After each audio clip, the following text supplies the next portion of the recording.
Hello everybody, and welcome to yet another Toonkind D&D game. I'm Kai, one of your DMs for the day. And I'm Snail, your other DM for the day. And hey, there's only two of us. How could this be? Also, how do we have two DMs? We don't know, and you don't know either, so let's just see how this works out. Well, as you look out from a thorny underbrush into a different area, Tutu Kid sort of like does the army commando moving along with just their arms and scooching along, and then finally they're free from the thorny underbrush, so they step up to their feet and they look around. Let me remember what the name of this is. The Supro Forest? I forgot. Yes! Supro. Yes, the Supro Forest. I'm so sorry. The Supro Forest is now laid in front of them, in between them and their objective.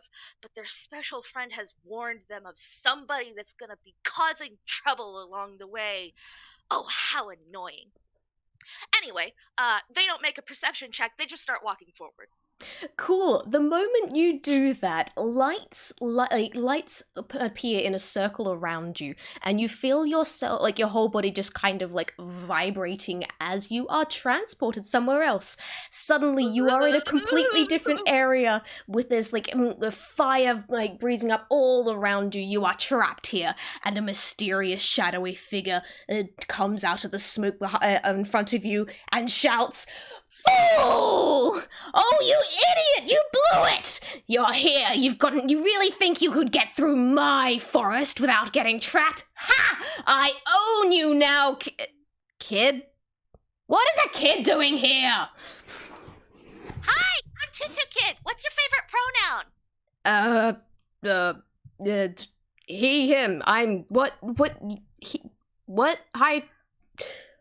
Can someone explain to me what's going on here? Well, I need to get through your forest, so I'm just gonna... Tutu Kid looks around at all the flames and goes, I'm just gonna go... No, it works. That's not how this works. Thing is, you're in my forest now, and you stepped on my circle, which means I own you now, kid, and if you weren't letting go, then all you need to do is kind of sign one of these itty-bitty pieces of paper, and Mr. Grabby, for that is his name, pulls a paper out of his hammer space, and it's like all fancy written up, like, contract for selling your soul. Like, sign right on the dotted line down here, and you sell your soul, and then I will let you free. Except I won't, because you have to do what I say. And that's how this works. But I already did this. Say what? Say what now? I said I already did this. No, you definitely haven't seen you before. Oh, no, not with you, and I was warned about you! Mrs. Thorny Lady told me all about your tricks. Nuh-uh, not signing because I already did it. Look! And they reach into their hammer space, and they pull out a contract. It is not at all like Mr. Grabby's contract. It's on normal paper. It's with black ink. Its letters are kind of wrong, and it's clearly not as elegant as Mr. Grabby's, but it sure is a contract. Mr. Grabby snatches that out of your hand and goes... Do I need to make any sort of roll for that, or can I just do that? No, you could just do that. Tutu Kid's just gonna protest. Fair enough. So Mr. Grabby snatches the contract out of your hand. He's like, "Let me have a look at that." Holds it up close to his face, and you can see his eyes just scanning over. It's like, no, let me see that. I, Tutu Kid, travel through agree to forfeit and place my soul to Queen Victoria. Go, wait, her, really? No, I was like, all right, so rightful ruin of like this, and I was like, well, that's not really true. like, And I was like, that's. Well, I gotta tell you, kid, you wound up with a piece of garbage right here. If you want to sell your soul to someone, you could have at least sold it to someone with class. And he tosses the paper back at you. Hey, I'm gonna make a quick dex roll just to see if I grab it on the first try. Not because it's important, but just because let's roll something. This is D&D after all. We gotta get the dice involved. A 10. I think it falls to the ground and then they grab it, but they like immediately go like, I don't even know what you're talking about, but my soul's already gone, so you can't do anything to me. Well, then what am I meant to do with you? I can't exactly just go letting you wandering through my forest, especially not if you're with fucking, pecking Victoria. You just swear! Mumu says we should never swear. Those are important words. Those are grown-up words. I can't believe you just swore. I can't believe it. My forest, my words. And he pokes his tongue out at you.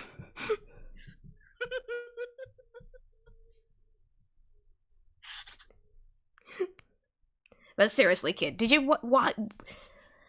Okay, I can understand selling your soul for stuff. You do get some pretty cool things if you sell it to the right person. Just say. But Victoria, God, what did she give you for that?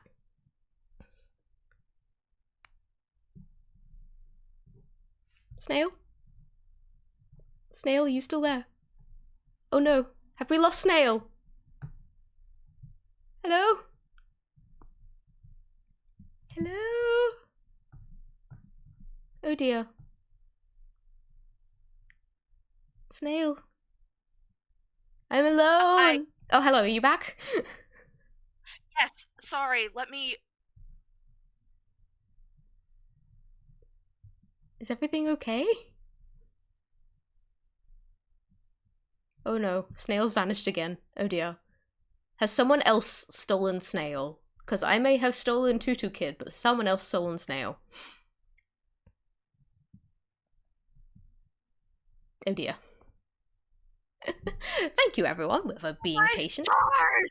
I'm so sorry! I don't know why the internet did that. Okay, where was I? Oh yeah, You okay? Yes, I fixed the internet and I swapped over to the better internet, so we're good. We're fine. Don't worry Okay, about do you need to take a second to breathe? Yeah, give me 2 seconds.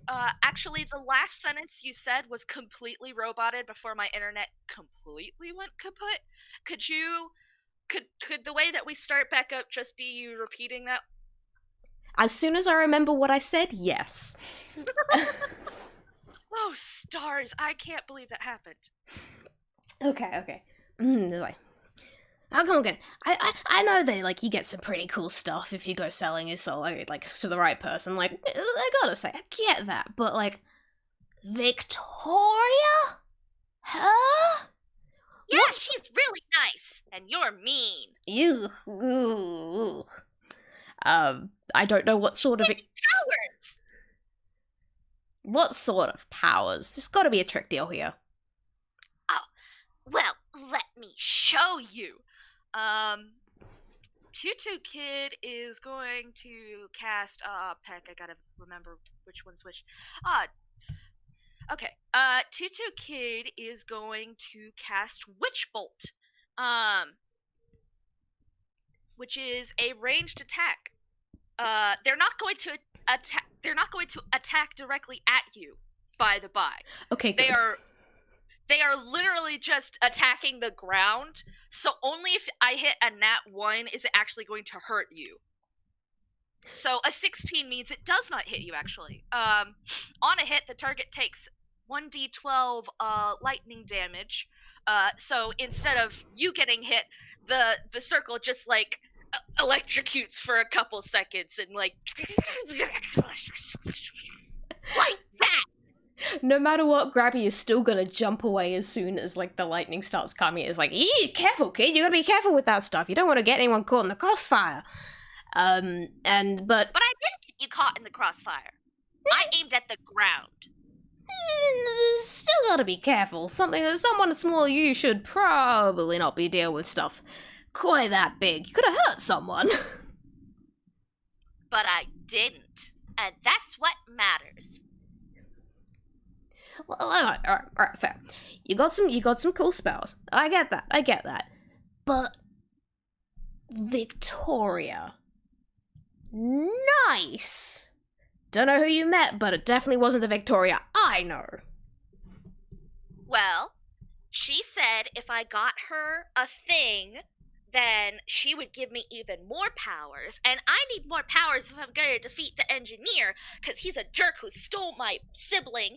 And, like, I could use more powers. And she's very powerful, so, like, I win. Any way that this happens, I win.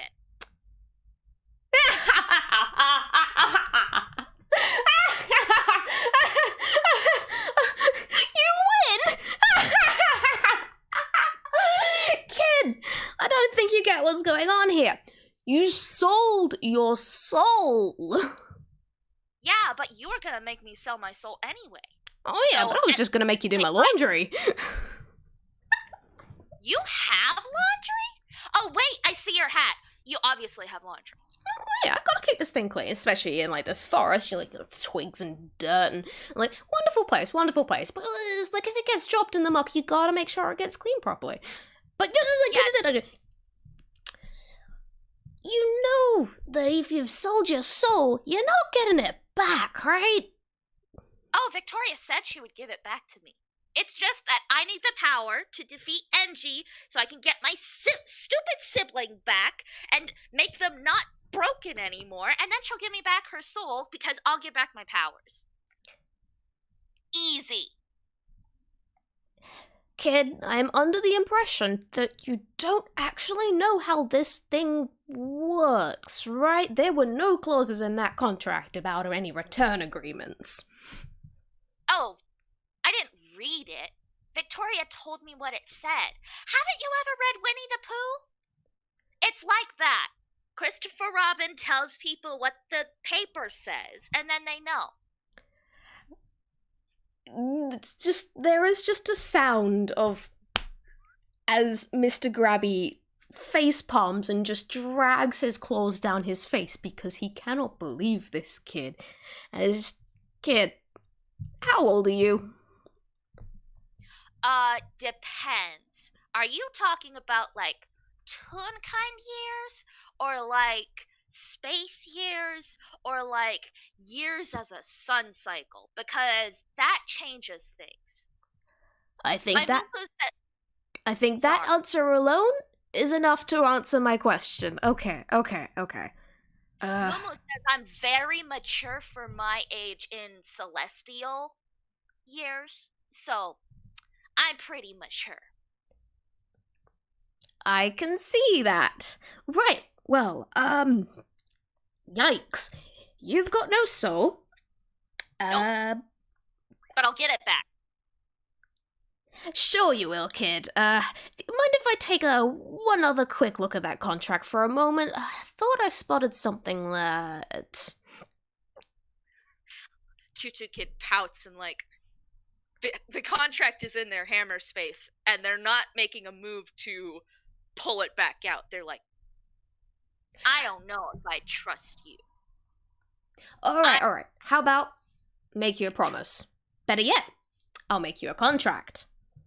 And Mr. Grabby grabs a piece of paper and a quill out of his hammer space for a second, quickly jots down a bunch of words on the paper. This one's simple. There are not any loopholes. It's literally just says, like, I, Mr. Grabby, and he dictates this out afterwards as well. It's like, I, Mr. Grabby, agreed to let you Tutu Kid, Yes, free. Kid.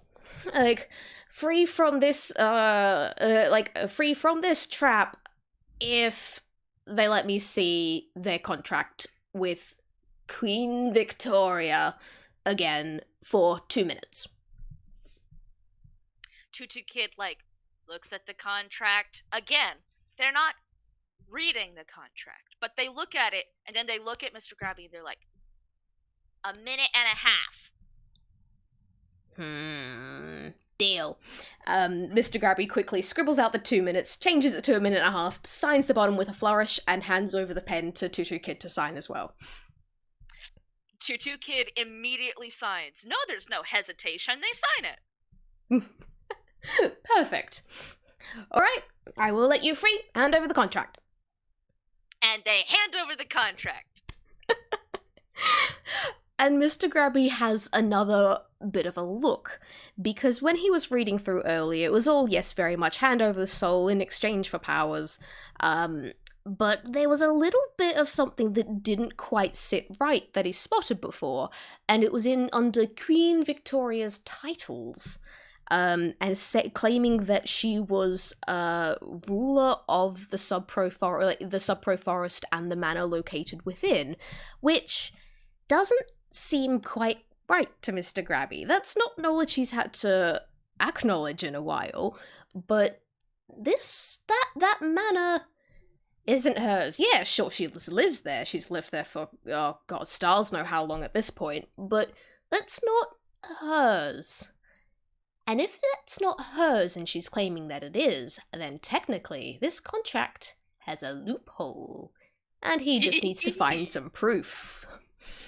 So he kind of mentally notes that down, goes alright. Hands it back to the kid. And poof, the trap dissolves.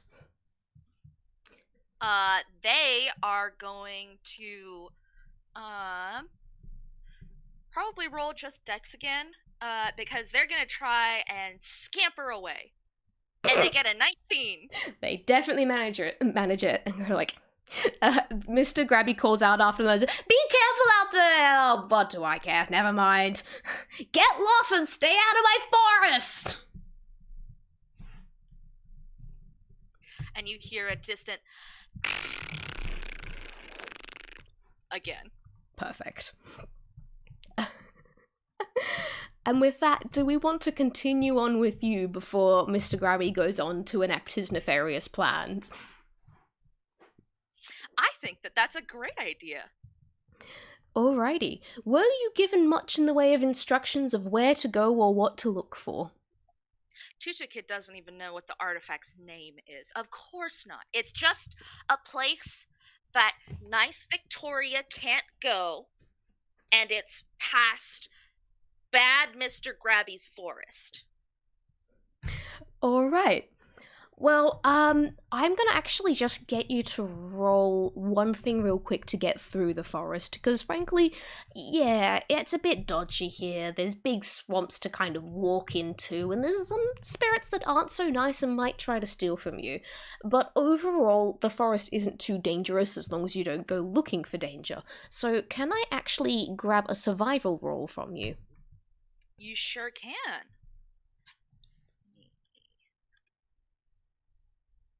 No, that's the wrong sheet. To be fair, you already managed to get halfway into the forest, just to get far enough to actually step into the trap, and that's an 8. That's an 8. Not that great. Okay, with that, I just need to make a choice of what horrible things do I inflict on you with that 8.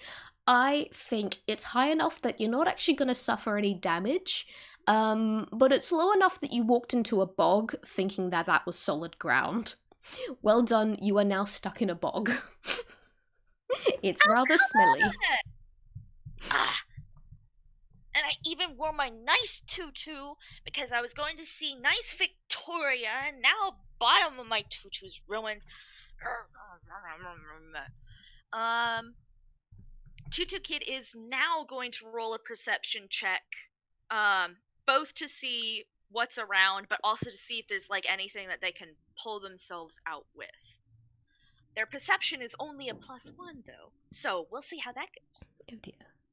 That's a 15. It's a 15, that's not too bad. Okay, with that, yeah, you can see that you have definitely walked into this bog. You're a couple of feet in, you're not too far from what seems like solid ground, so you've only walked a little bit off the path. There are plenty of trees about, and because a 15 is high enough, you do notice that there are vines dangling down from the trees, just scattered about this forest, and you might be able to reach one and pull yourself out if you're lucky.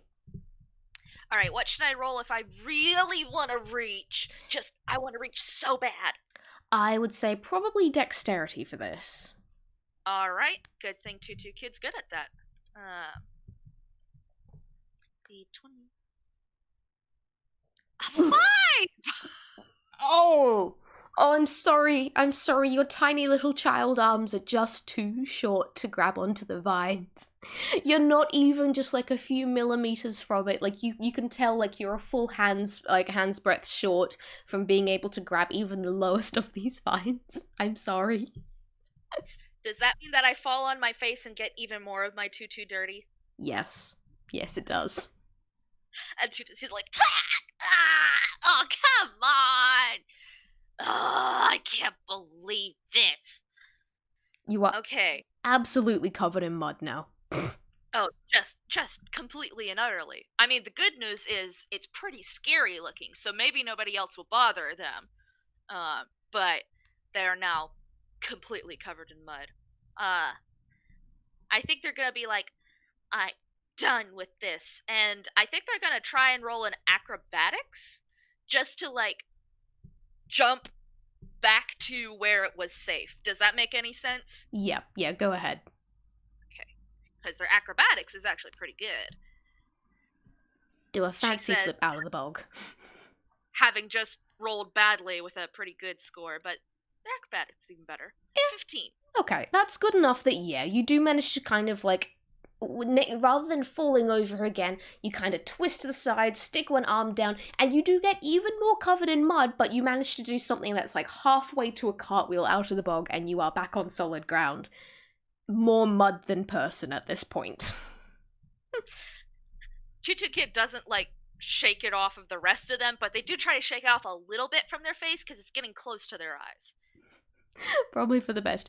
But well done, you solved my bog puzzle that I came up with out of nowhere because I didn't expect you to go walking into a bog snail. That's Tutu! Wonderful.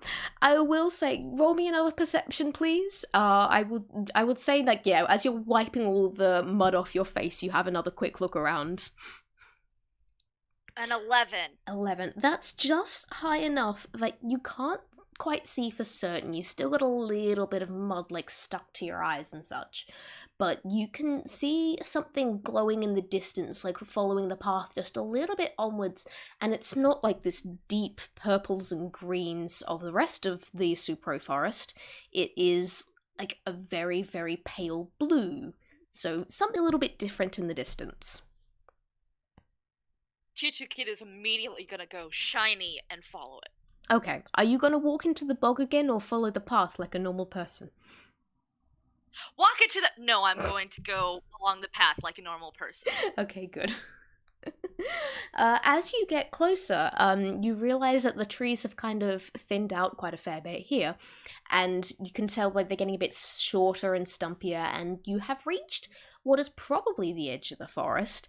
Actually, no, definitely the edge of the forest, because there's a giant cliff face in front of you, and in the center of the cliff face is a hole about 50 feet off the ground, and radiating out from that hole is just masses and masses of ice. Chilly.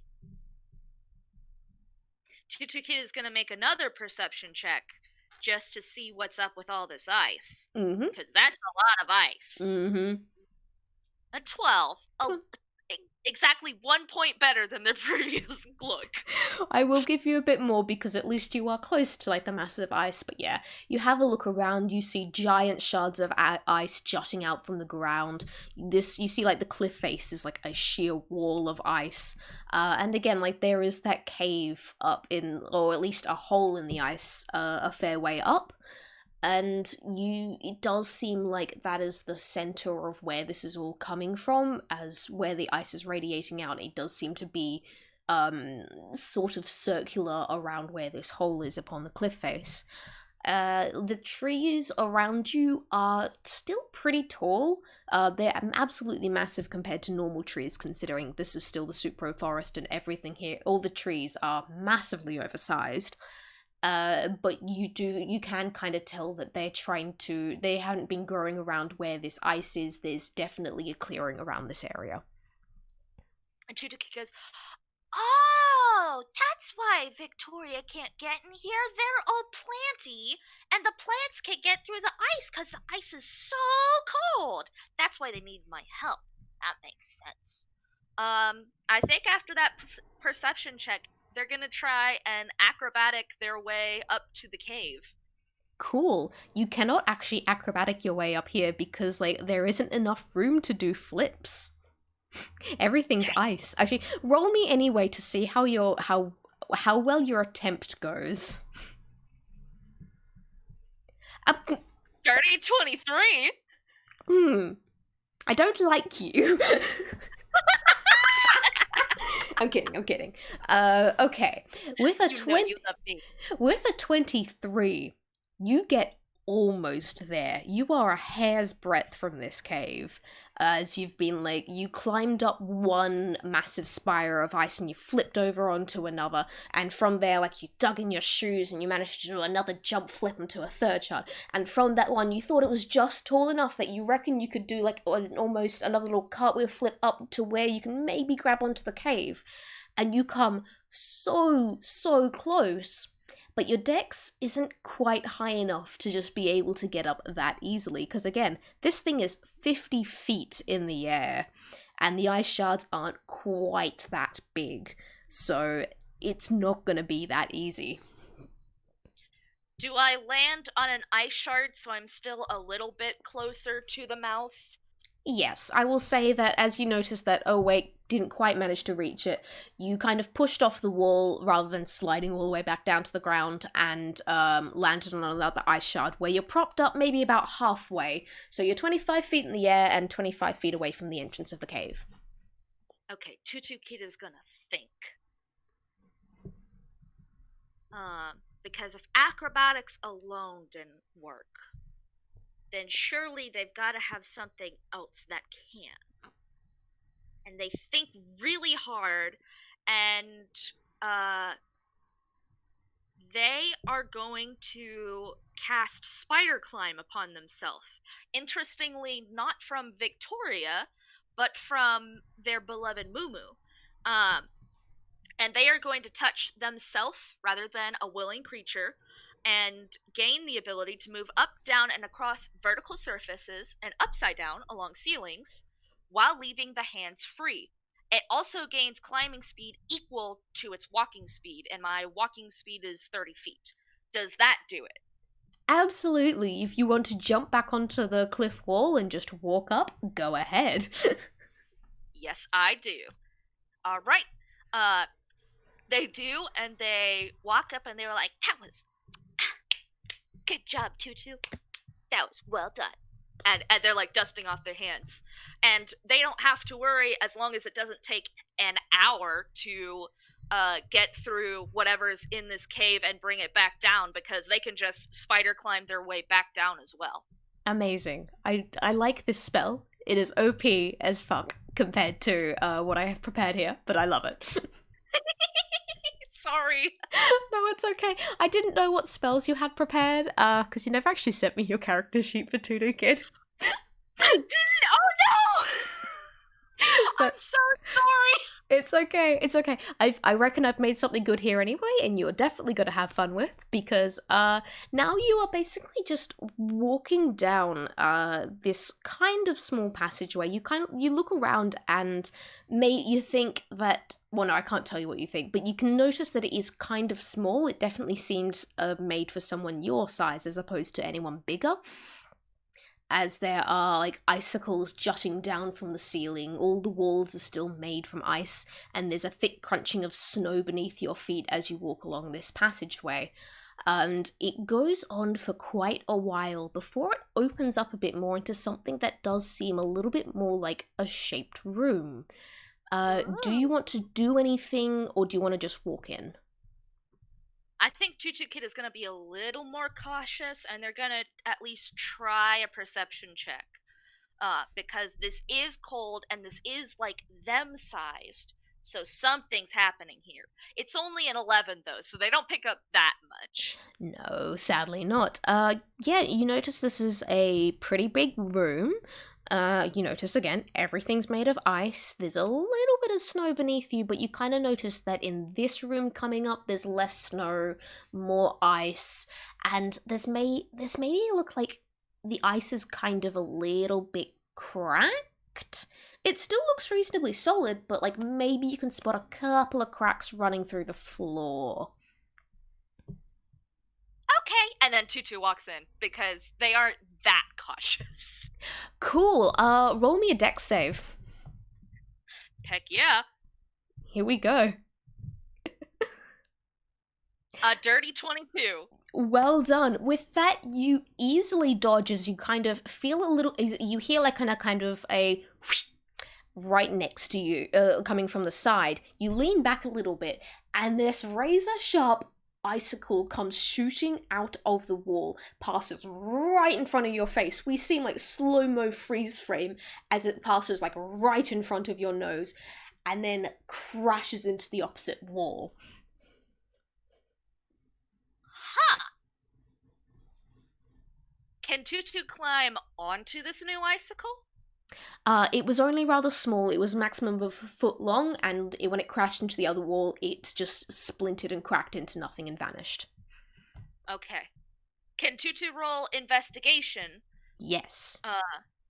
To see what caused that. It's a straight 20 roll, so I'm it's not better than my perception. It's just well, seems safe to me. Tutu takes another step. Cool. And probably this time doesn't even get a dex save to avoid the ice card. I'm gonna say, like, with a 1, you have a look around. You have no idea where this is coming from. As you said, it's safe. Please do roll me another dex save, but roll it at disadvantage because you're not paying attention. That sounds fair. All right. 18 is thankfully still high enough that you manage to dodge the next. Hang on. Oh wait, hang on. true. Disadvantage. Disadvantage. 25. So that 18 that 18 is still high enough for you to dodge the next icicle that comes shooting at you sideways. And it's once again dodges past you and smashes into the opposite wall and just disintegrates into nothing. Do you want to just keep walking? I mean, at least for another step, because Tutu's like, I'm dodging these fine. I actually think they're not going to stop until they get hit. Okay. Please just keep rolling me, like, dex saves until I say stop then. You good? You take another step, another icicle whooshes past your head. That one came exceptionally close. You can feel it kind of whooshing up against your hair as it goes past, but once again, you are safe. With that, however, with a 9, this one gets you. You thought you would be fine. You were so confident with how you'd managed to dodge these last couple that, oh yeah, you can just walk through this hallway with icicles everywhere and you'll get through fine. And then one gets you in the arm. Please take 2 damage. It's specifically cold damage, if that makes any difference. And It's not for you. You've just kind of been stabbed by an icicle, and now your arm has a very slight hole in it, and it's very cold. The icicle once again did kind of shatter on contact with you, but you've got a pretty bad graze there now. Well, that wasn't fun. Okay, Tutu Kid is finally gonna make another perception check, because all I've got is perception and investigation, guys, and they're so bad. Like I said, Tutu has decided to min-max on Dex and Charisma and nothing else. Oh, this is great. A 13! All right. Tutu, please! A 13 I will give you is enough that as you look around, considering everything that's happened, now is when you notice there are slight holes in the walls to your left and to your right, and these are probably the holes that icicles have been shooting out of. You can't tell if there's any particular pattern, you just know that for the next 10 feet, there are holes in the walls that may or may not contain icicles. Can I look back at my path and see if every time an icicle came out, I stepped on a crack? Yes you can, and there is nothing visible. Like, you can't really tell because the floor is kind of spiderwebbed enough with cracks, with tiny, tiny cracks that no matter where you step, everything is going to be a crack. Okay. Is it safe? No, it wouldn't be safe for me to step backwards. How far away are the walls compared to my goal? You've got walls to your left and right. They're probably about 10 feet away each. So then that's kind of like the whole room is around 25 feet across and you're walking down in the middle 5 feet. And it's again another 10 feet for you to get to the other side. And I'm kind of counting each foot as a step considering you are small. Okay. Can I walk towards the walls? Yes, you can. Do I have to make a dex save? No. If you are going completely sideways, you're not going forward at all. You've already set off the icicle for this particular spot, so you can just walk through. Can I walk up the walls with my spider climb? Yes, you can. Can I walk on the ceiling with my spider climb? Yes, you can. If I walk forward with my spider climb, do I still get hit?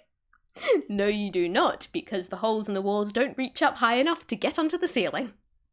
Ha ha ha! Tutu says, and they walk towards the thingamahoozy that Victoria wanted, whatever it is. Oh, you can't actually see the thingamahoozy yet, because there's still a couple more rooms to go through, and before all that, can I please get another dex save from you real quick? I would encourage you ask me that. I would encourage. I don't know what I meant with that, but it's only an 8, so finally. That's an 8. Good news is, with your +6, you do not get knocked off the ceiling. Bad news is you do walk face first into basically this moving. It's not wood because everything's ice. It's like a pillar sort of thing that has just kind of, you notice now, like, something has come free from the ceiling. It has gone swinging down. If you were on the floor, it probably would have tried to slice you in half. As you're on the ceiling and you're walking like on the center of the ceiling, you've just walked into the thing that connects it to the ceiling. Splat! You do not take any damage, but it is a bit embarrassing and your nose hurts. My nose hurts. I should have had shorts before they turned on me. I should have had shorts for a band-aid. Okay. What turned on me is a bit of you hear Tutu mumbling as they continue walking across the ceiling into the next room. That's so cute. Okay. Alright, in that you managed to kind of walk along the ceiling, walk down the wall, walk through the doorway. Do you continue walking on the ceiling for this next section? Honestly, yeah. Tutu Kid is very much, if it ain't broke, don't fix it until it breaks, then think about fixing it. Fair enough. Well, as you enter this next room, you notice there isn't another door out, only the doorway that you've just come through. It's just another room. It's a little bit smaller than the last one. There are no longer holes in the walls, I'll give you that without making you have to do a perception check. But you do notice that on the far wall opposite the doorway you walked through, there does seem to be a couple of alcoves in the wall. You can't quite see them clearly from where you are on the ceiling, though.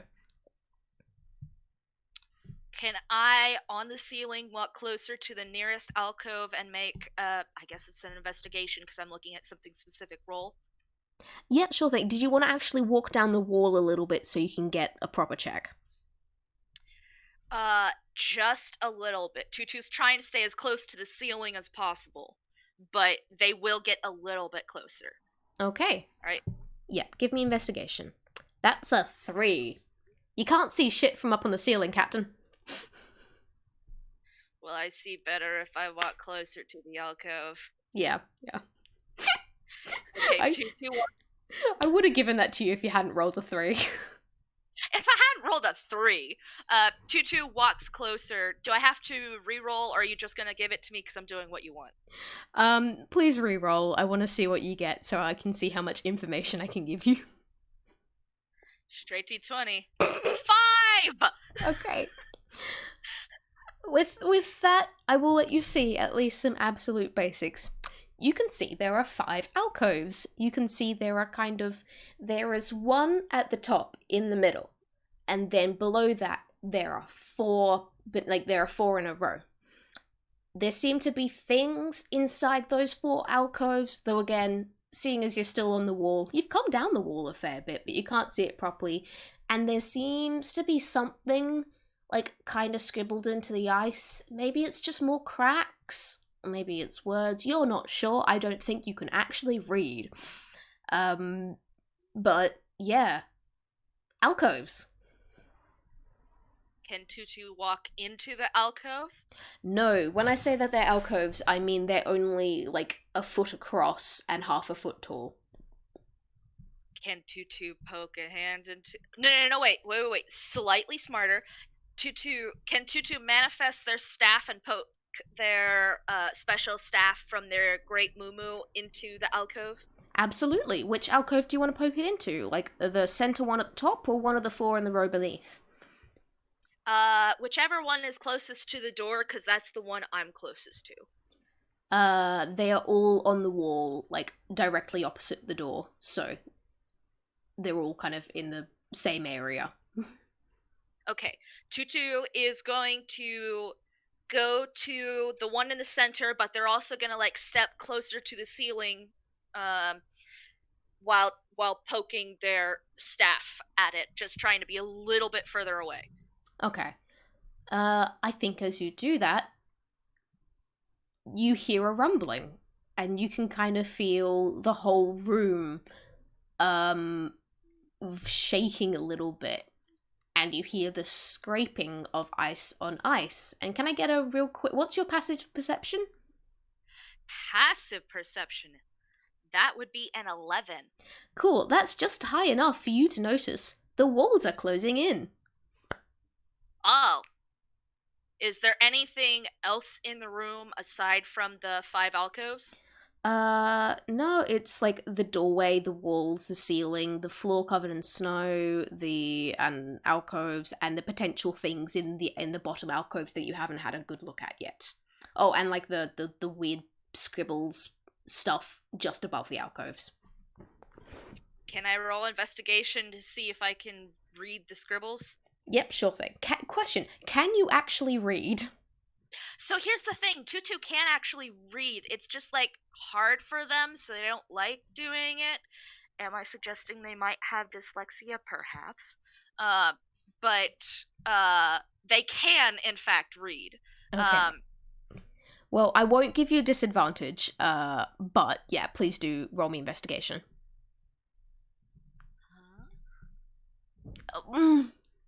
Oof. A 2. That's a 2. Mm.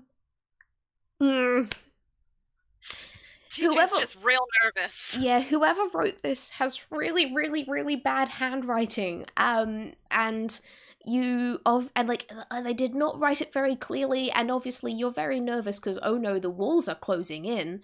And in fact, behind you, you hear a shook, and you look around, and the door has just kind of had bars slid in front of it, so you can't go out that door either. And you're very nervous right now, and you're having a lot of trouble reading, and the walls are currently 20 feet from closing in. If you want, I will basically make it so that we're slipping into not quite initiative, but I'm gonna keep track of kind of like, you do a thing, the walls will close in this much, and you do a thing, the walls will close in this much, sort of thing. Okay. Does the wall that the alcove's in look thick or thin? It looks pretty thick, like at least you can't actually see through the ice that it is made of, so either it's really, really thick or this is really cloudy ice. Either way, it's probably going to be hard to break through.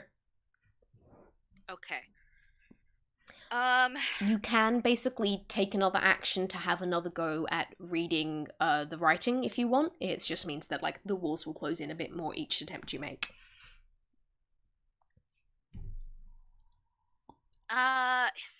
Is there any way I can improve my chances? Because my pluses are really bad, is the thing.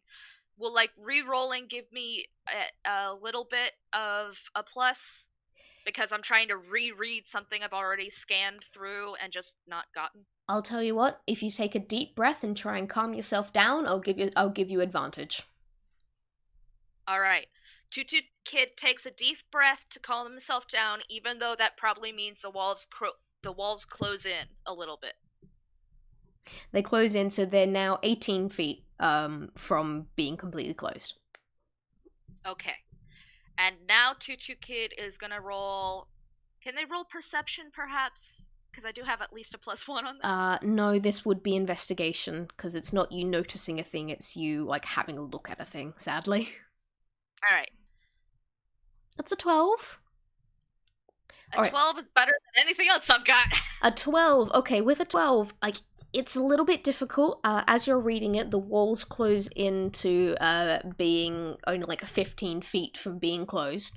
But you do actually manage to read the writing, and what it says is a riddle. My first is in first, and lastly signed. My center a word, never declined. My final is pointed, twinned stalactite. In all I could kill you or bring you delight. And there is the words of it as well, if you want to reread it several times over. But yeah, it's a riddle, and it's located just above the top alcove, and you still haven't had a proper look at what's in the 4 bottom alcoves yet. My first is in first, and lastly signed. My center a word, never declined. My final is pointed, twinned stalactite. In all I could kill you or bring you delight. If I take another centering breath, can I have advantage on looking in the alcoves? Yes. Okay. Take another centering breath. Okay. And walls are at about 13 feet at the moment. That's a 17. Finally. And let's go with the 17. All right, you notice that like in the 4 bottom alcoves are actually located a couple of small objects. In the first, there is a very intricate an intricate flower. You're not sure what type of flower it is, but it's definitely some sort of flower. It's still very fresh despite, not being growing on anything. In the second alcove is an unlit candle. In the third alcove is a very sharp-looking steel dagger, and in the fourth alcove is a dark black jewel. Are you still on the wall/ceiling, or have you hopped down onto the floor yet? I think they're still on the wall/ceiling. They straight up are sticking with what worked the first time until it breaks. Cool.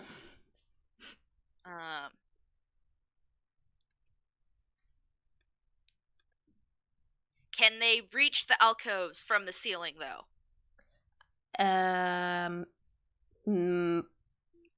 Not really, not unless you're using your staff to kind of poke at them. The ceiling's kind of high. I mean, like, again, if you wanted to walk, because, like, the wall, it's only the walls to your left and right that are closing in. The wall where the alcoves are is, it's, like, completely still, so you can walk down that wall to get a better look at the alcove. Or, like, whatever you wanted to do there.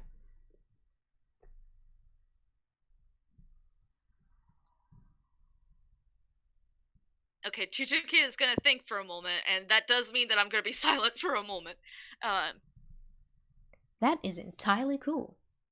This is the thing about riddles. Like, riddles are a lot more fun in in-person games as opposed to recorded games, because, like, you gotta think them over.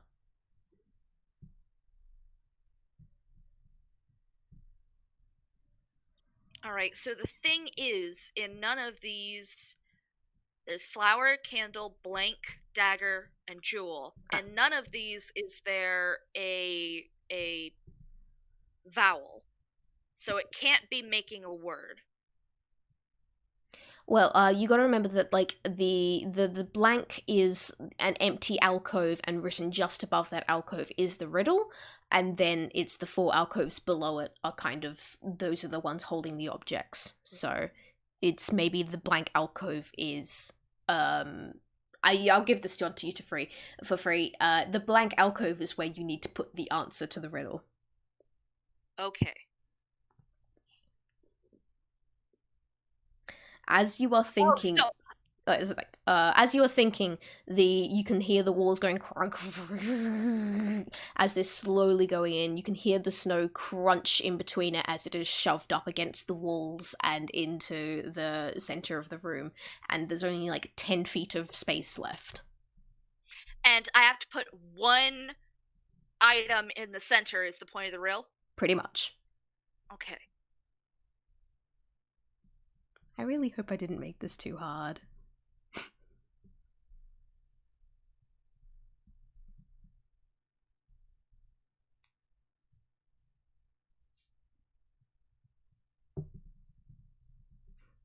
I want to see whatever. Like while you were thinking, I'm gonna have a quick check in the coconut gallery and see if anyone here has managed to solve the riddle. Yeah, guys, please guess. For the moment, I am not looking at the coconut gallery. Everybody, please make your guesses. I will give a fucking cookie or a piece of art or something to whoever guesses it first if it isn't Snail. Also, Cell, can I just say, your art is so cute. That's fucking adorable. It's pecking adorable. Also, Tutu Kid is just Spider-Man. Spider Tutu, Spider Tutu.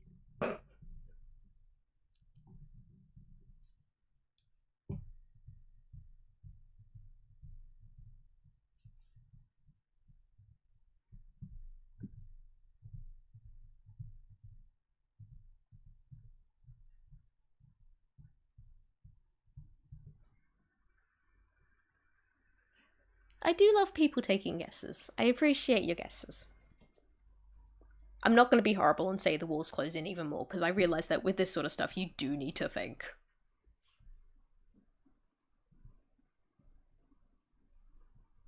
I will also say, anyone that doesn't, like, speak English as their first language, anyone that has learnt English rather than speaking it, naturally, you are going to be at a bit of a disadvantage here, and I do apologise for that.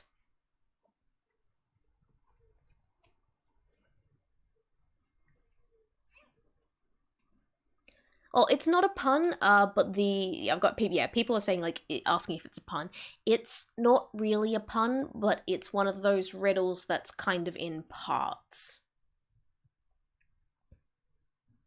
You're best off approaching each line of it separately.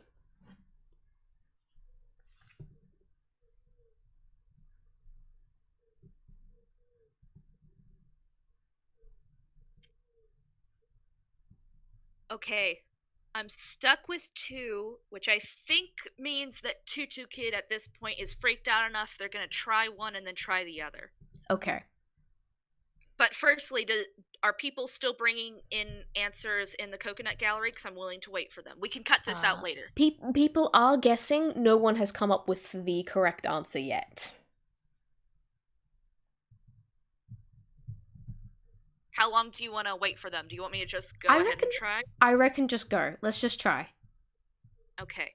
I'm going to put in the candle first because I don't see any of the letters in first in candle, but in signed there's a D, which is in candle.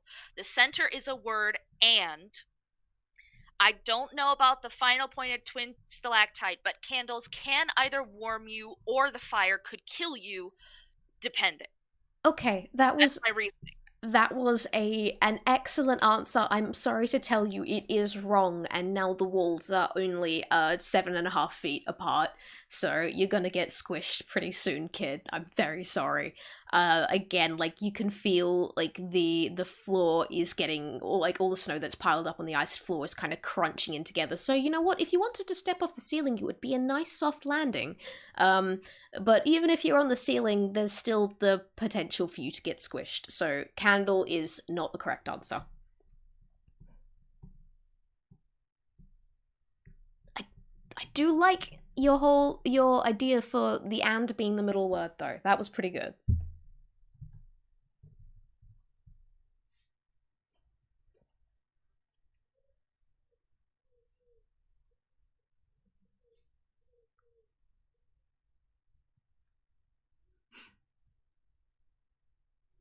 I'm thinking so hard right now. That's okay. That's okay. Okay, I did purposely make this very tricky. I'm sorry. Like if you wanna freebie, I can give it to you. I've been trying to hint, but I don't want to make it too obvious. I do love. Do No, I will also say, no one in the chat, no one in the Coconut Gallery has managed to get it either. do please give me a hint because otherwise Tutu Kid is Squashin' Kid. Okay. Flat Stanley. I will advise you to go onto the floor because it's a soft landing with all the snow that's built up there, and maybe if you're the right way up, you will get a better idea if all the blood isn't rushing to your head. Okay, Tutu Kid lands on the floor. Okay, the snow beneath you crunches beneath your feet. The walls are still closing in, and I suppose your ankles are gonna get pretty cold and soggy at the moment. But like you are on the floor, you can take a better look at the alcoves, which again are built for someone maybe only a tiny bit taller than you. So was this place designed around you? But yeah, it's cold. You're on the floor now. You are the right way up, and snow is piling up around your ankles. Can I put the snow in the alcove? Yes, you can. Does that stop Yes, shrinking? the walls stop moving in. They're only about 7 feet apart, which is, you know what, there's still a nice amount of space for if you're going down a corridor. But considering how big this room was before, you pick up a pile of, you've picked up a pile of snow. You've put that in the top alcove, and the walls stop. And then very, very, very slowly, they start backing out again until the room is back at its normal size. And as they do, on the far left side, you actually see a doorway has appeared in the wall so that you can walk through that if you want. Okay. Can I ask a question about the riddle purely, literally, Tutu Kid does not know why this worked? Can I ask you a question about the riddle just because it's bugging me if I don't know? Absolutely. Okay, so I've got first is in first because S is in first. Yeah. I've got the center of word never declined. That's no. Final is pointed twin stalactite because snow can become stalactites. Snow can kill you. Snow can bring you delight. How is lastly signed? Oh, Because the first it is like the first is a letter that is in in both first, lastly, and signed. There is like it's basically just the letter that is in all those words. And also, my final is pointed to twin stalactite. That's actually meant to be W because it's quite pointy and it's like stalactites together. Okay, I got it now. I had the first as in first, but I thought lastly signed was like a separate thing. But also I wouldn't have got it until you started mentioning snow, snail, please. Again, I said I was trying to hint you because, like, this was specifically tricky. It was a bit of a trick riddle. R.I.P. to everyone in the Coconut Gallery. I'm so sorry. Everybody gets a cookie point because they tried. Everyone gets, yeah, absolutely. I congratulate you on managing to getting it, no matter what, and well done. You managed to solve my riddle room. That was really good. I have so much fun coming up with riddles. I never use them in games enough. I really should. Oh, you absolutely should. All right. Tutu Kid is gonna sprint for the next room because, like, they're spookumed at this point.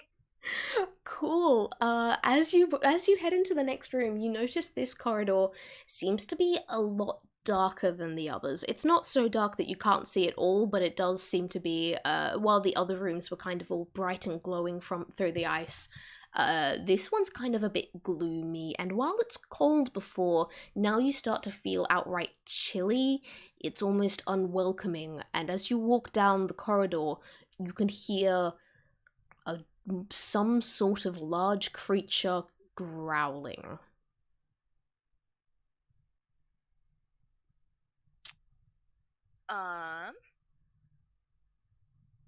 Tutu Kid is going to take one of their 10 rations, which they have, rations are enough food for every day, and they're going to gently toss it not in the exact direction of the growling, but a little to the side of the growling, so that the growling knows that Tutu's not trying to attack them, but they are offering them food.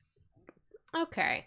You kind of hear the growl. There's still a growl, but it turns into more of like a low rumble, as a like gentle warning, as opposed to, okay, if you come any closer, I will attack.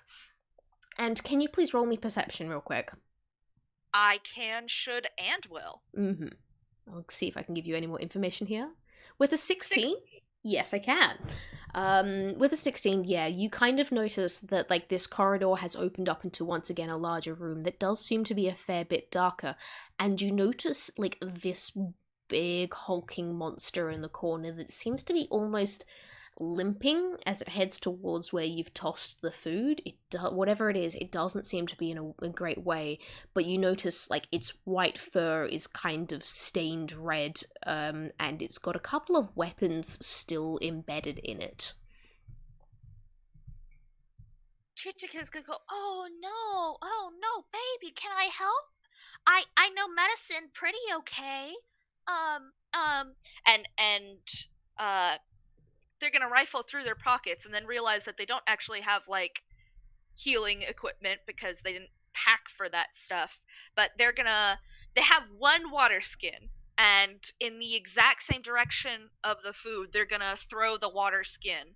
They're trying to show that they aren't going to attack Okay. by any means necessary. A wise idea. The creature kind of like it definitely seems cautious, and as you step a bit closer, again it growls at you.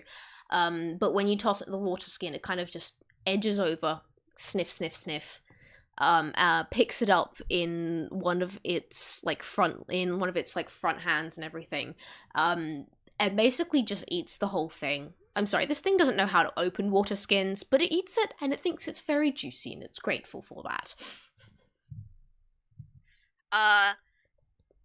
Does it seem like it's gonna let Tutu approach anymore? Because Tutu will throw more rations at them if it's hungry. Roll me animal handling with advantage, seeing as you have treated it nicely to begin with. Alright, I only got a +1 for that, but we are gonna try because they are baby. And also, wouldn't it just be so Tutu if they come out of this with a monster friend? Gosh darn it! Ooh, that was even with advantage, that was still just a 6. Thankfully, we get to ignore that critical fail. But yeah, with a 6, it's definitely, as soon as you start taking a step closer again, the growling amps up and it bares its teeth at you. If you step back again, it does calm down a little bit, but no, it's not letting you any closer just yet. Tutu Kid is gonna take 2 big steps back, and I think Tutu Kid is gonna throw 4 more rations at it because they know you're not you when you're hungry. And this poor thing has been attacked a lot, and they're only approaching to help with medicine, but if they've been attacked a lot, they probably have a lot. And you know what else they're gonna do? They have 2 daggers, their special Moo quarterstaff, and a crossbow, and they're going to very deliberately, while the being is eating rations, they're going to put every single one of them down at the doorway, and then once again reapproach just a little to show that they're not armed. Okay, again, the beast does definitely appreciates the amount of food you have, and the good news is it is intelligent enough that it can realize what you're doing, so even as it's chewing on the rations, it's watching you put down the weapons and everything, and it can see what you're doing, and with that, I'm not actually going to make you have to roll animal handling with this. It allows you to get a little bit closer. If you try and touch it, it's going to start growling again, but you can get within 5 feet without it attacking you. Okay, I'm gonna get into my hammer space, pull out the bedroll, and turn to the side so I'm not rolling it out at it. I'm rolling it to the side, and then I'm gonna realize I left all of my pointy weapons over there, so I can't exactly like slice it apart. But I'm gonna start like tearing off hunks of this bedroll because I want to show that I'm trying to make bandages for it. I want to help it so bad. Oh, okay. Give me a strength roll just to see how well you managed to rip this. I've got to say, news. Your rolls have not been great as of late. And good news, I have a -1 on this one. Oh, joys. What the heck? Look, you roll high where it counts. With that 17, you easily manage to tear the blankets from your bedroll into nice thin strips that can be used as bandages. Okay.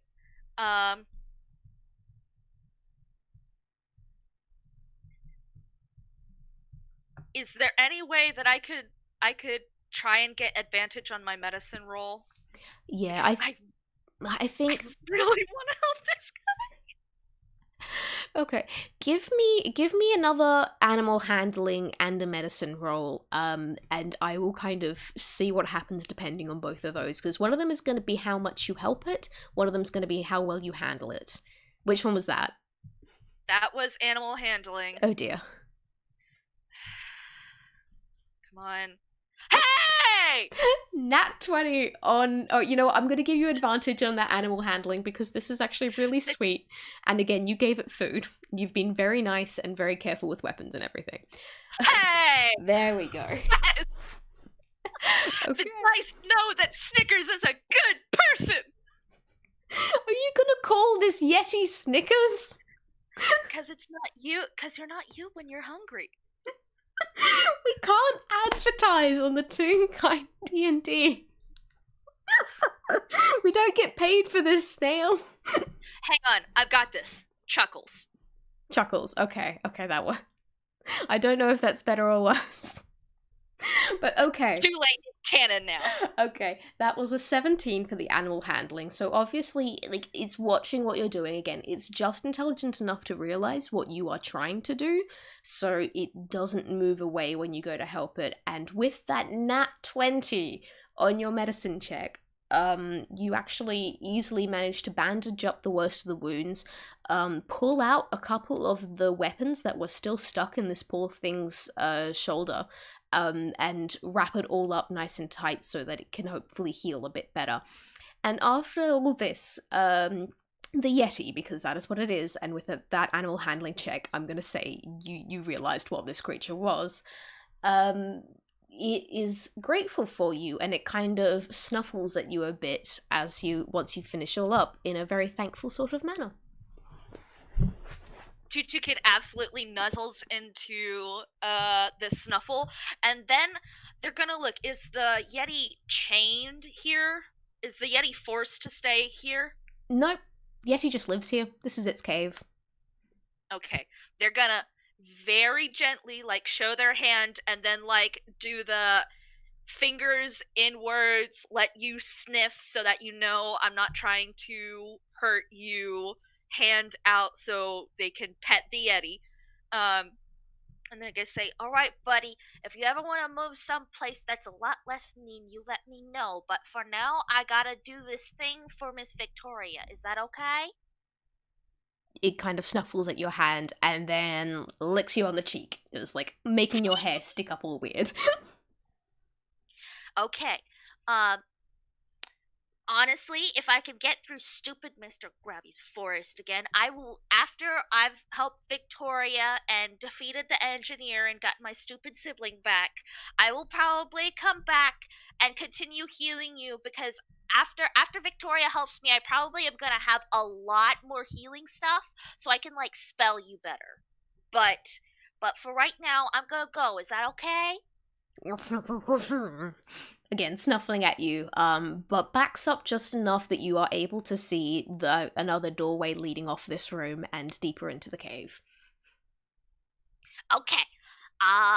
Like I said, I know that you're still like hurt and stuff, and that's only like one dressing of bandages. I'm gonna be back.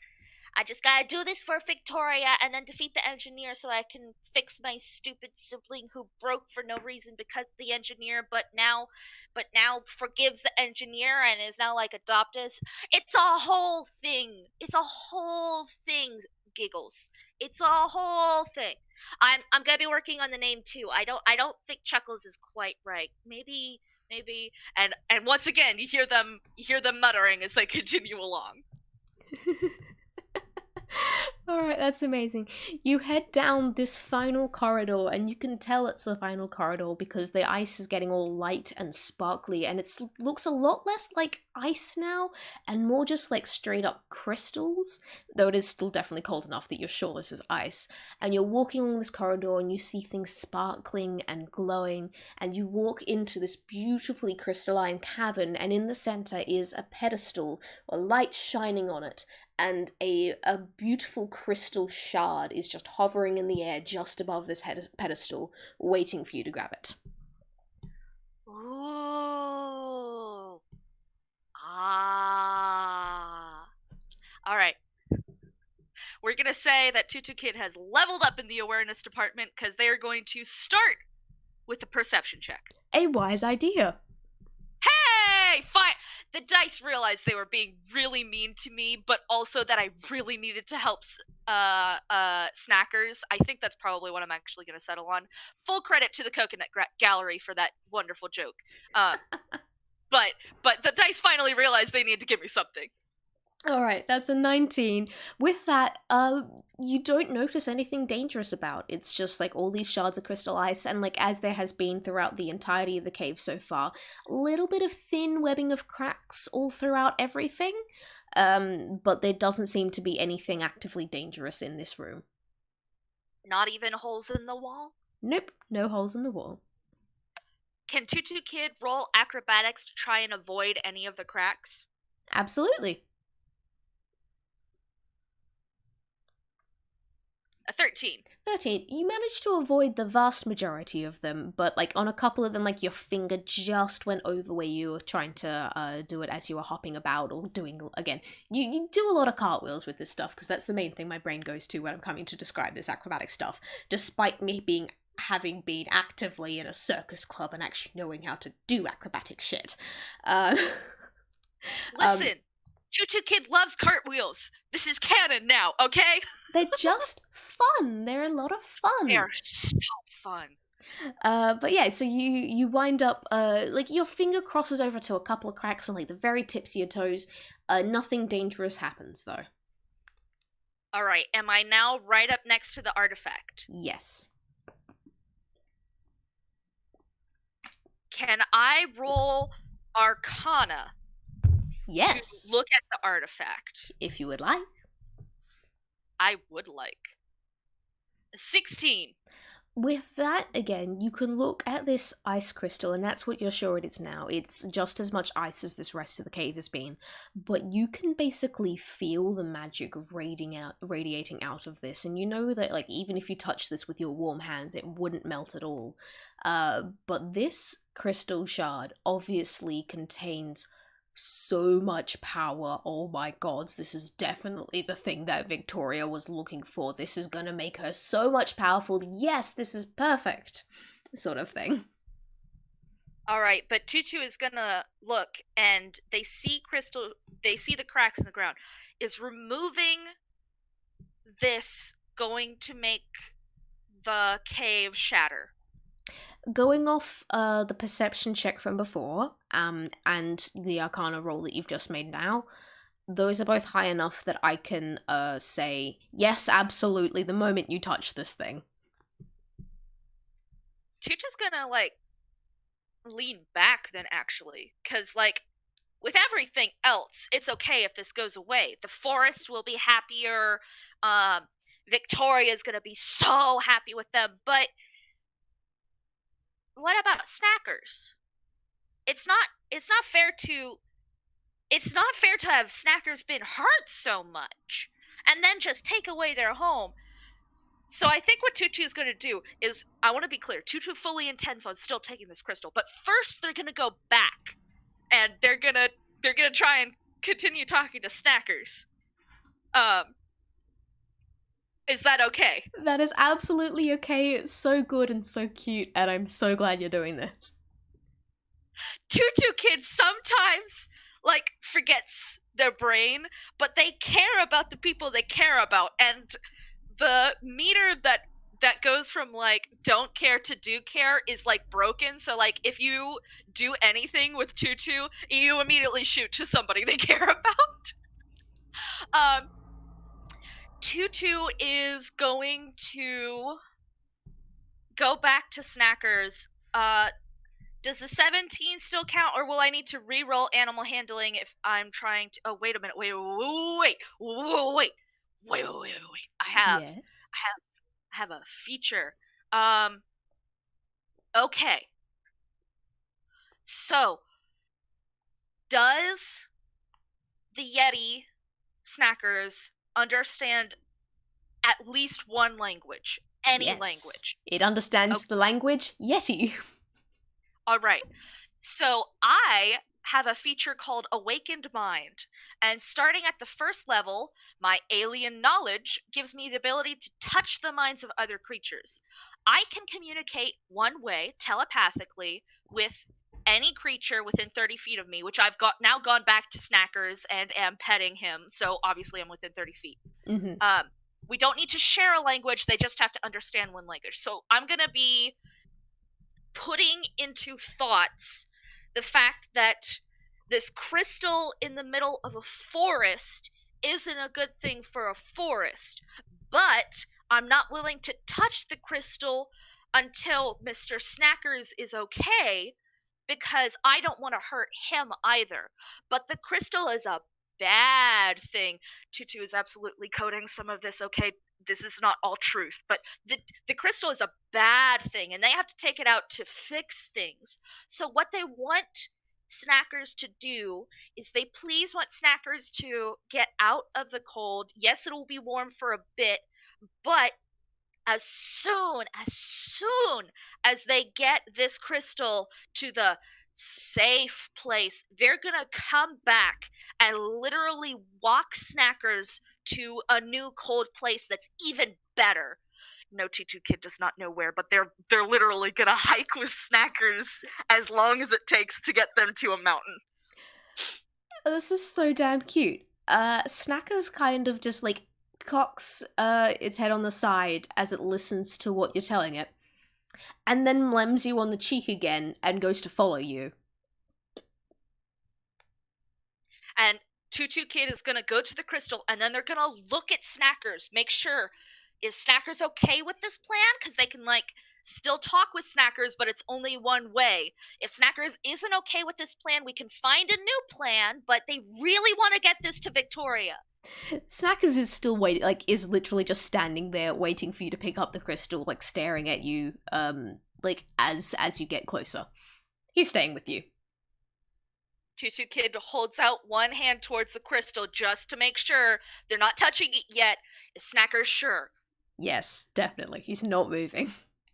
Okay. Tutu Kid grabs the crystal. Cool. There's a couple of seconds of pause after you grab it of just complete silence and stillness. And then once again, similar to the room that you were in before when the walls started closing in, you can feel the entire cave shudder. And then you can hear those cracks that you have seen throughout the entirety of the place.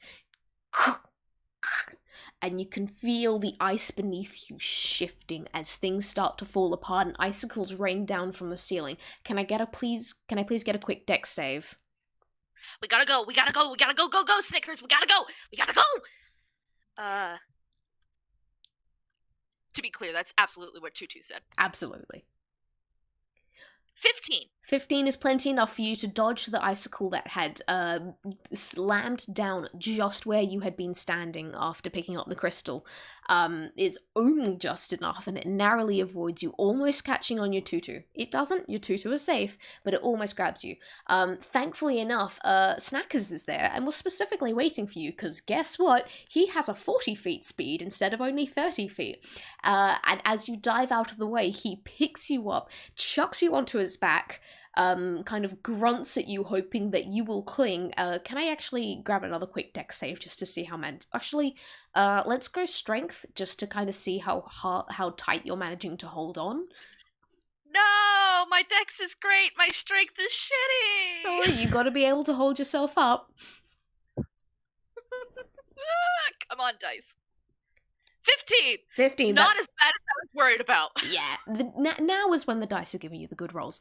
Thankfully, a 15 is plenty enough for you to be able to hold on tight, with your fingers wound in between Snacker's fur as Snackers just gets down on all fours and legs it down the corridors.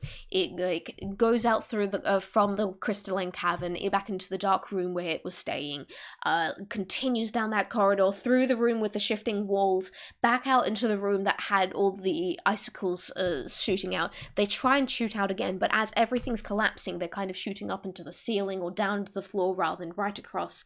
Everything's falling down again. Icicles coming down from the ceiling. I'm not going to make anyone roll, as you know you were nice enough to actually get Snackers to get you out. And as you get back to the entrance of the cave, you can see the light shining through it, and Snackers just leaps out, ignoring the fact that you are on the edge of a cliff.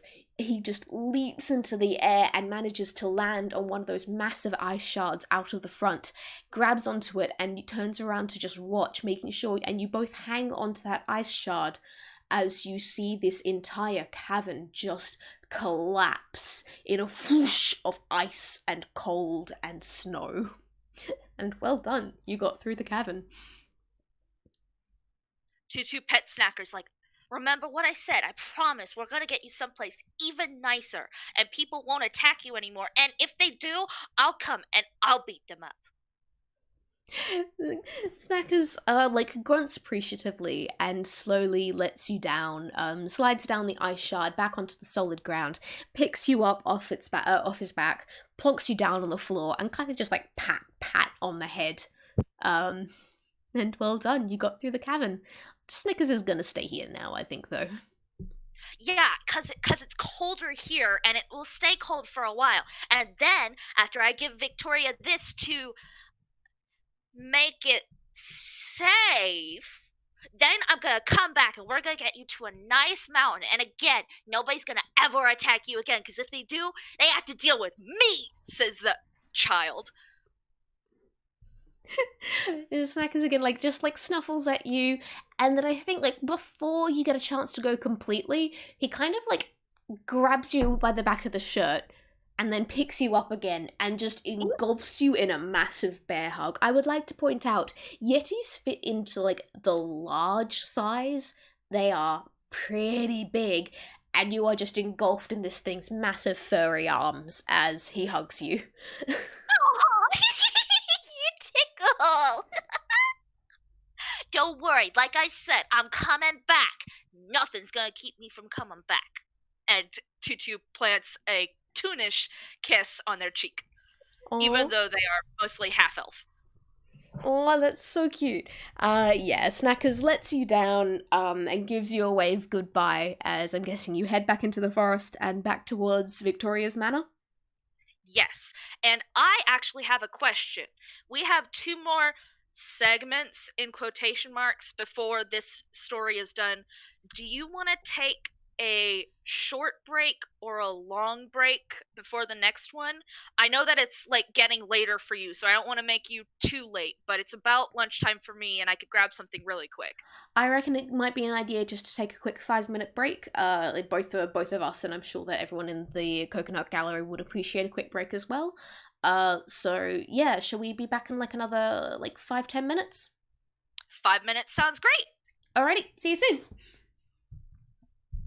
We'll be right back, gang.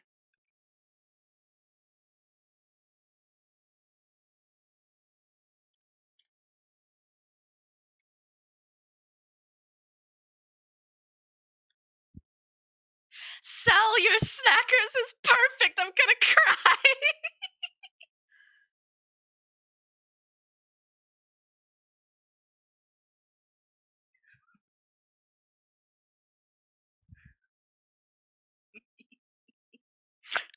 Oh, Maud. Oh.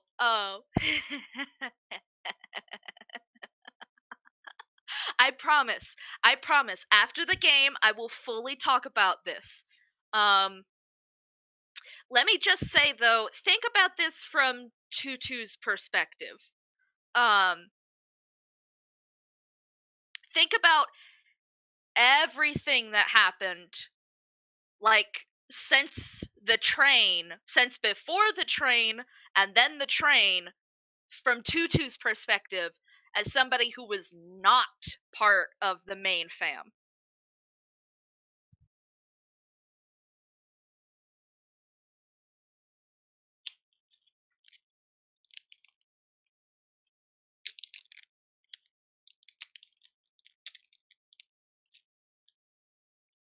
Maud, let me ask you, does Engie even know about Tutu? Now, hang on. Really quick, to be fair to Shorts Kid is also high-key traumatized. So there's like there's probably not really clarity on what happened. Short Kid just talks about Tutu, even though Tutu isn't around at the moment. Like I said, I will talk about this without being cagey as soon as the game is done. I just don't want to take up too much time. Alright, hang on, I'm gonna mute so I don't crunch in you guys' ears. Okay, Maud, I promise. Tomorrow I will cover everything. If you can't make it to the end of the game, I will literally private message you everything that's said in the Coconut Gallery. No problem. Alright, now I'm going quiet for crunch. That is okay, because I am back. And Cell, oh my god, that Yeti! It's so fluffy! I love those little fangs. That's so much better than this hideous monstrosity that the monster manual is trying to sell me. Like, oh my god!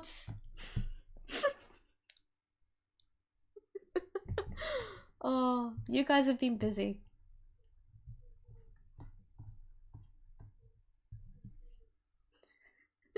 Please tell me you don't hate me for the riddle earlier as well.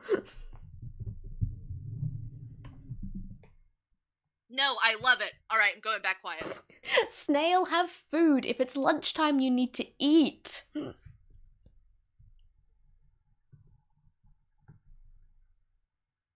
Ugh.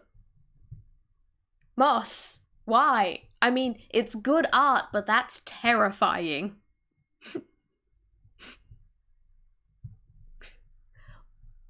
Or, I mean, like, the monster manual is, trying to sell me this mess. One sec, when that uploads. And I mean, like, it's good art, but it's definitely more monster than friend. So I am more concerned about that.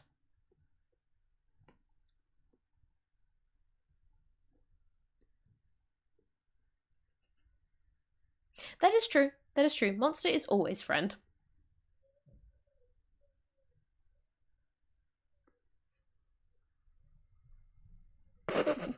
This was before the snack.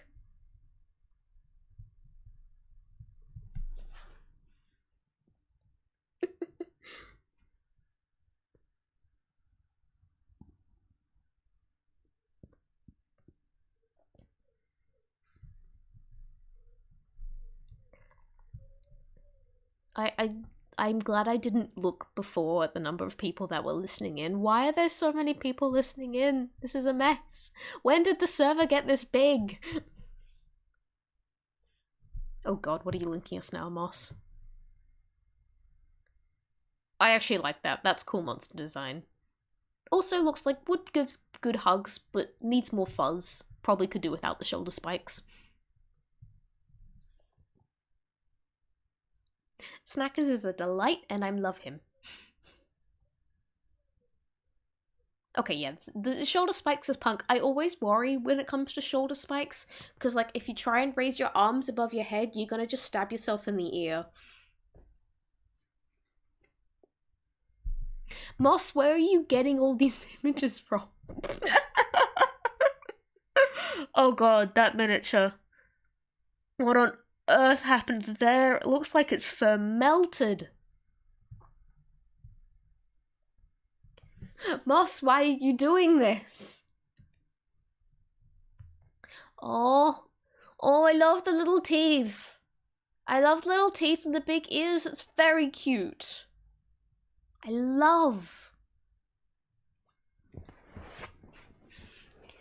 do like how I have just given Tutu Kid a fucking pet yeti now.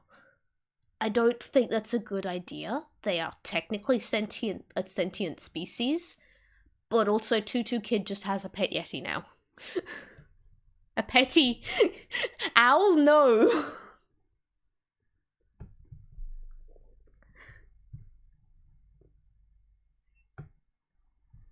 I refuse to acknowledge the final link that Moss sent.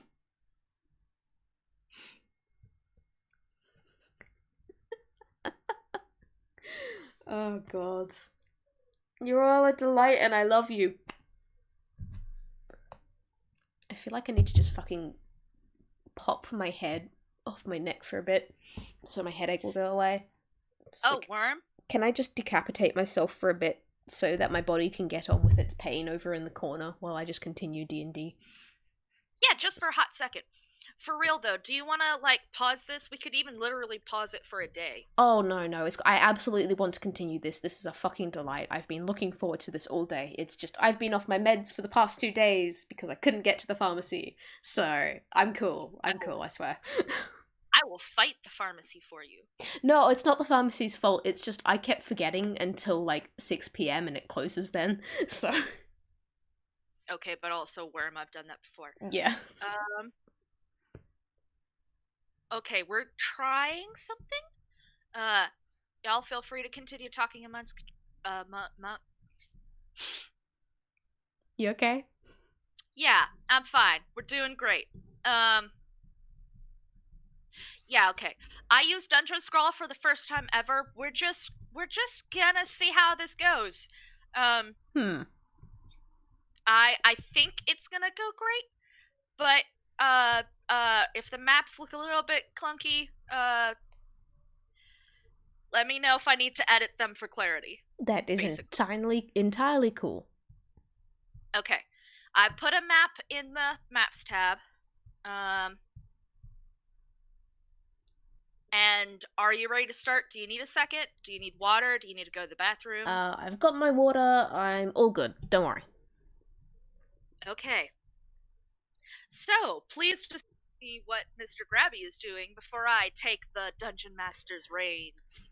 Okay. Mr. Grabby basically watched Tutu Kid go and then immediately kind of dissolved into shadows and started speeding along, what is it called? The Supro Forest's floor, heading towards Victoria's manor house. He has not been in that direction in a couple of decades at this point. He doesn't really want to be going there, but also this kid obviously has no idea what they're doing and no idea what they've gotten into. This whole contract is a very bad idea, and look, if this kid's gonna go selling their soul, at least they could go selling it to a reputable soul stealer. Come on, you've got to have some class here. And considering that he found a loophole in that very poorly written contract, you know what? He may as well try and get himself a freebie and, sap Victoria for a bit of power. So you know what? Win-win all round. Yeah. Absolutely not doing this to take care of that kid because that kid's so gonna die if left under Victoria's care. Doesn't care about the kid at all because people's have died under his care. It doesn't matter. He's not doing this. No, he's not got feelings at all. What are you talking about? All right, so do you go for the front entrance? Oh gods no, back entrance. You gotta if he's lucky, he's gonna try and sneak in one of the windows if he can. Doors are always booby trapped. All right, so the way you know this manor. Let's just lay this out. You know this manor, right? Oh god, it's inside and out. He's spent his whole life there. Wait, no, what's he talking about? So you know that the back way in doesn't actually have a window, but you can look at the door and immediately tell Victoria hasn't even changed the locks on the damn thing. There's no traps here. So you find your way down in the cellar as displayed upon the map. There is a door blocking your way from continuing on, but there's also just heaps of stuff in here. There's barrels. There's a couple of blankets, which are so threadbare, they're not even useful anymore. Um, there's sort of just stuff in this room, and then there's a door blocking you from continuing on. Yeah. Like, What do you do?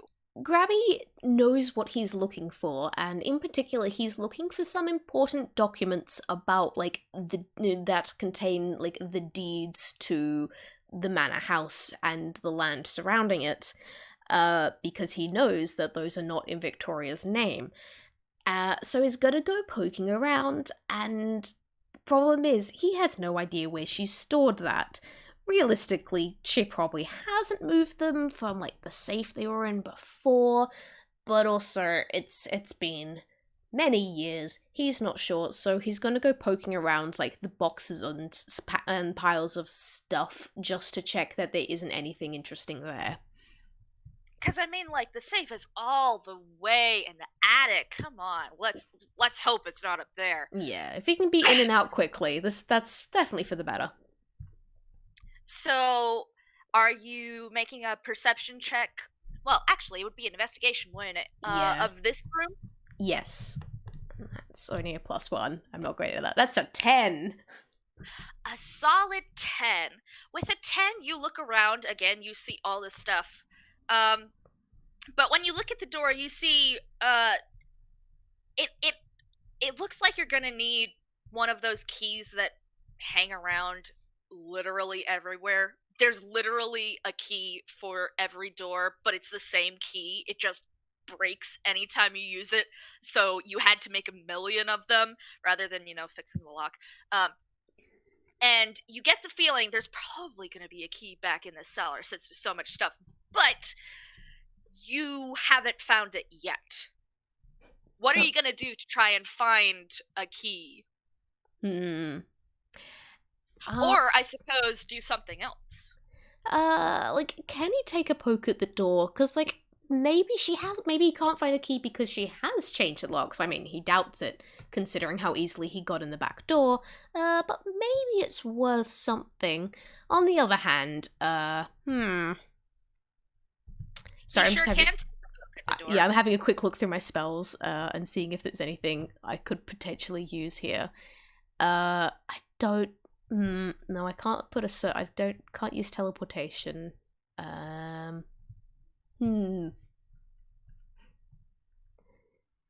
See, now, the downside of playing a level 15 character is I have so much bullshit I need to read through before I know what I'm doing.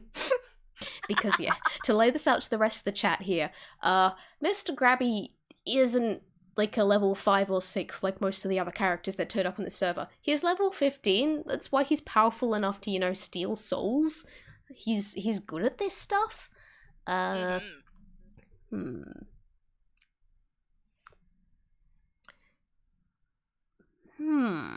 Okay.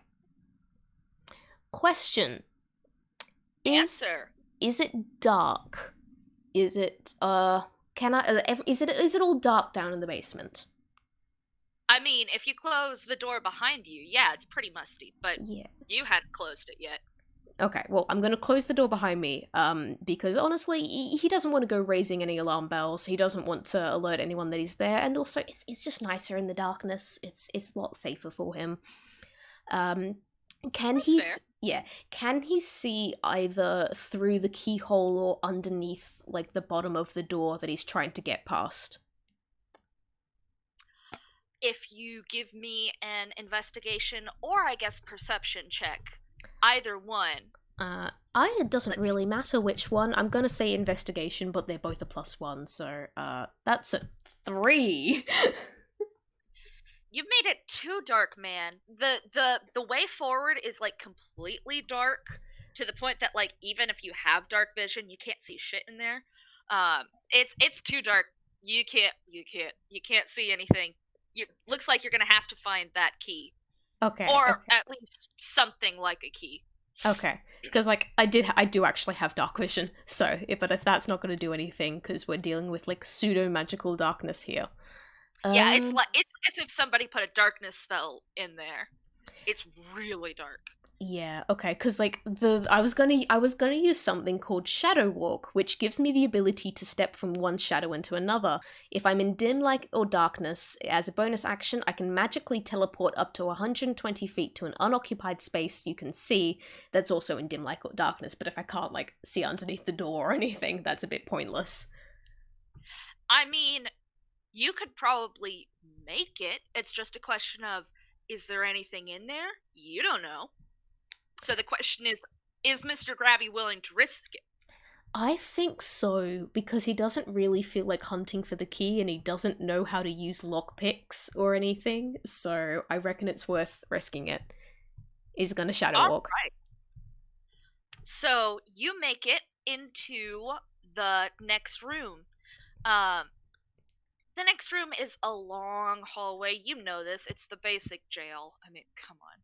But the problem is, there is now something in your way. Uh, Let me find the stats for it. That's okay. um, what you have in front of you is a brown bear, um, which is, you know, a little weird to find in a broken jail that doesn't work. Mm-hmm. Uh, but what you have in front of you is a brown bear, and let me introduce you to the actual mechanic of this little section. The enemies in front of you are not going to be your level. They're going to be like silly little stuff. But the problem is, Victoria knows how to talk with animals, and you don't want to deal with Victoria. You just want to avoid her. So, you're either going to have to get past or immediately take out any animals, because if you make it, I'm going to be generous and say 2 rounds without getting rid of an animal that has been alerted of your presence. Mm-hmm. That animal is going to warn Victoria. Okay. Question: have I yet alerted the animal of my presence? I'm gonna say no, but it's right in front of the door. So, like, past all of the now, long dead skeletons of people and that one thing you're really not looking at. Past all that, right in front of the door is the brown bear. Okay, I am still currently hidden in darkness at the moment because that's kind of True. where I appeared. Um, can I continue to? Can I just kind of stealth my way past, if that's at all possible? I would say sure, but I would ask for a stealth roll. Okay. One sec. I can swear that I actually get advantage on stealth rolls because of a thing that I've got. Again, I've got so much stuff to read through. I can't fucking find it. There is there I'll straight up give it to you because you remember it. I trust that you went through your character sheet thoroughly. One sec. Yeah, here we go. I've got a cloak of the bat, which gives me advantage on stealth checks. So yeah, in areas of dim light and darkness. So cool. Yes. Good, because I don't have a massive bonus to stealth. That's an 8. Let's try that again. And that's a 13. Oof. With a 13, I am going to say you make it past the bear. But before you can ascend your way up the steps like you are really trying to do, you see it sniff around. It's not quite alerted to your presence, but bears have keen senses of smell. What are you going to do to make sure that this bear doesn't notice you? Because it hasn't yet, but it seems like it will if you don't do anything. I have prestidigitation, and one of the things it can do is create an instantaneous, harmless sensory effect, such as an odd odor. I'm going to create the smell of, like, a rat, coming from, like, just around the corner sort of thing, and have that, just use prestidigitation to make the smell of like, okay, there is a creature down here, some sort of strange creature, like possibly scuffling about. If I can cast prestidigitation twice, then it's like a puff of wind, faint musical notes or something.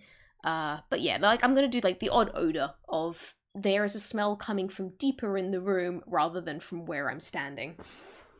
The bear huffs and gets up to its feet, and then does indeed follow the smell that you made rather than the smell of you further into the jail room. And you get to progress up the stairs. Hell yeah. Well done. One level down. More to go.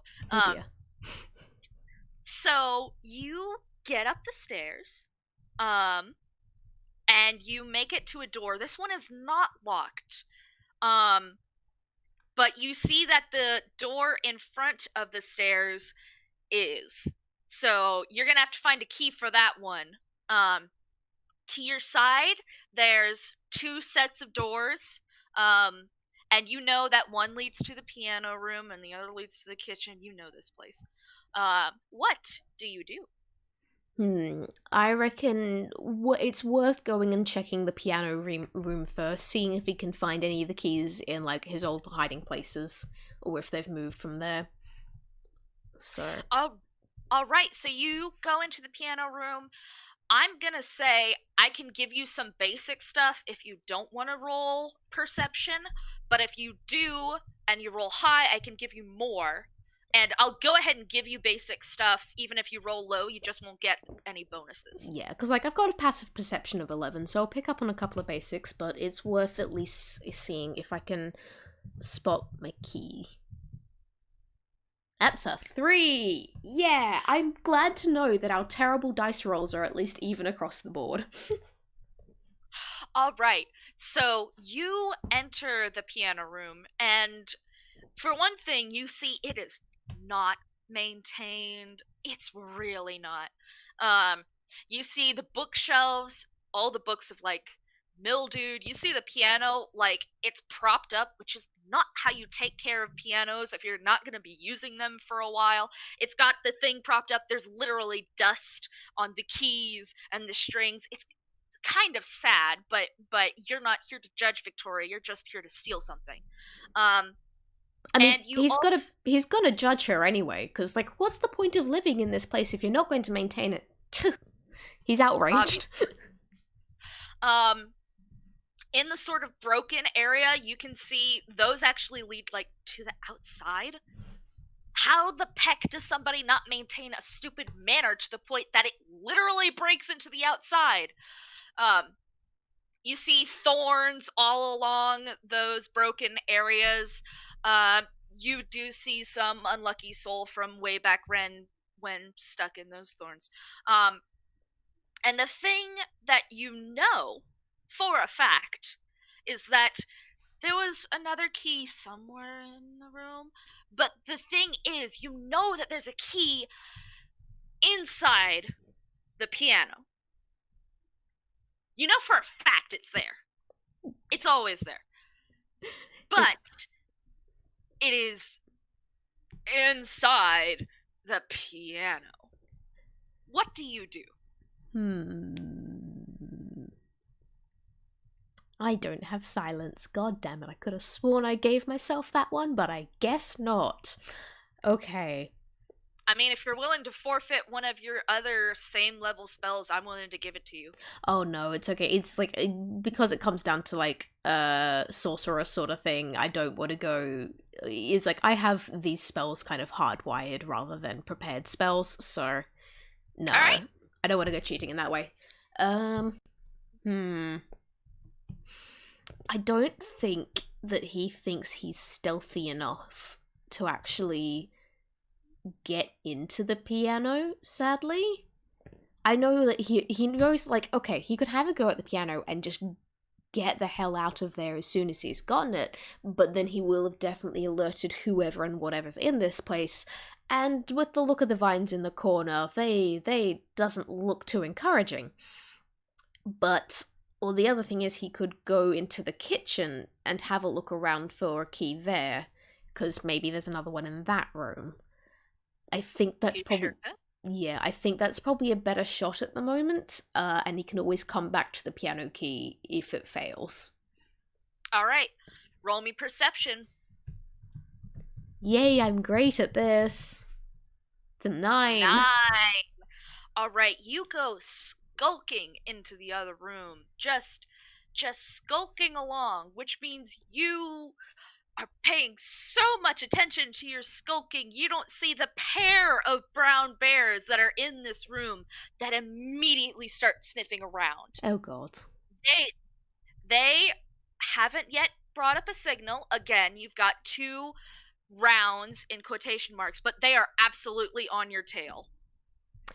I'm gonna polymorph into a bat. Just like out of fright. Again, I said before I had a cloak of the bat, which does allow me advantage in stealth and such. I think it's just kind of like the moment that he sees these bears, he's just, okay, no, this is a bad idea. Wraps his cloak around him out of instinct, and then he's just a little bat squeaking up and hanging onto the ceiling. All right, the bears keep sniffling around where you were, but they're not actually noticing a bat. It seems like Victoria uses a lot of animals to like keep alert in the room. But the thing is they do keep sniffling in your direction. So you get the feeling that this is working, but it won't work every time. Well, good news is, because he only has polymorph like once per day, so this is his one use of it.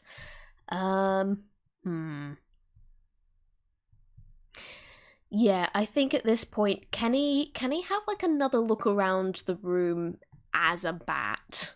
And now that I he's kind say of got a yes. yeah, he's got a different vantage point. So let's see if he can And spot anything. I'm gonna say if you roll lower than a 5, just go ahead and take advantage because let's dice gods need to be nicer. That's an 11. All right, so you look around, you see the cabinets, you see everywhere the servants used to work. You see the refrigerator.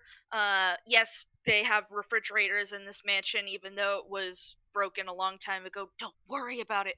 And you can tell that the bears are still in the area you were, so you could make it to the fridge, and it's cracked open, so it looks like there's a key in there. But you also know that the animals probably don't pick up stuff a lot. So if you grab that key, the bears will probably be at least curious again about you.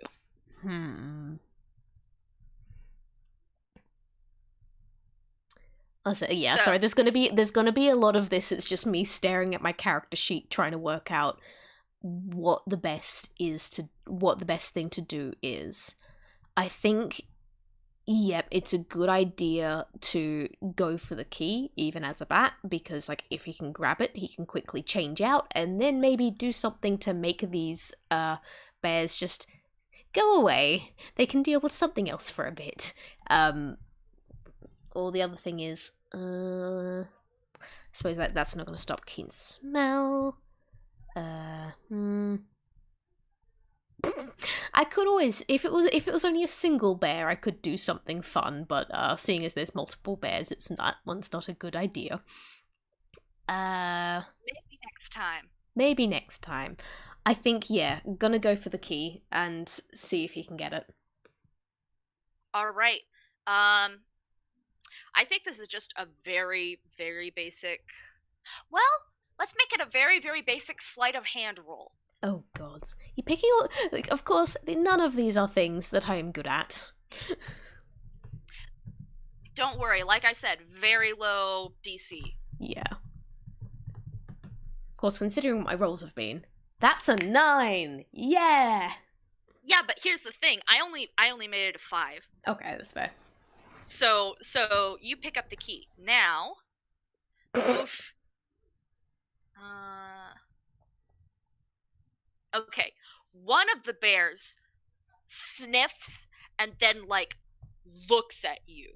The other bear goes into the piano room because it's trying to find the scent, but you're now dealing with one bear. Oh dear. And It is absolutely on your tail. You have 2 actions with which to prevent this bear from raising the alarm. Uh, I'm gonna lob a chill touch at this bear. I'm just gonna straight up try and kill the bear, if at all possible. All right, go for it. Um, F in the chat, bear. one sec. That's a +9. Okay, does a 10 hit? Oh wait, that was a crit fail. That was a crit fail. Ouch. So not only does it not hit, I think that you're now. I think that just instantly got you out of your polymorph. I think that you were a bat and you tried to chill touch, and you flew too close to the sun, Icarus. I think not only does that not hit, but you're now also like you lost the ability to continue into the beginning of the next floor as a bat. You're now back to Mr. Grabby. Yeah, no, I kind of deserve this. Cool.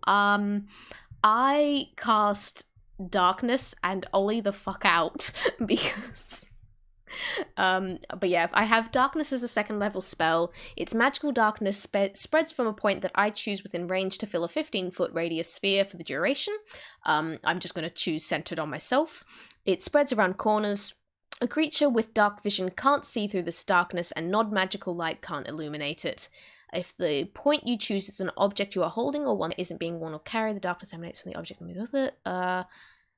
But yeah, I'm just like I'm casting it on like the tiles beneath where I'm standing, and I then immediately use all my movement to get just like head towards where I know the kitchen doorway is, and hopefully the darkness will confuse the bears enough that I can get through the door before they can get me. So you've gotten through the kitchen doorway, and I'm going to say you even get to the doorway that blocks the steps, but the thing is, you hear growling. I don't think the bear got good enough look at you to define who it is, but I think at this point, Victoria knows something is in the manor. Yeah. And with that, we move on to the next level. Oh dear.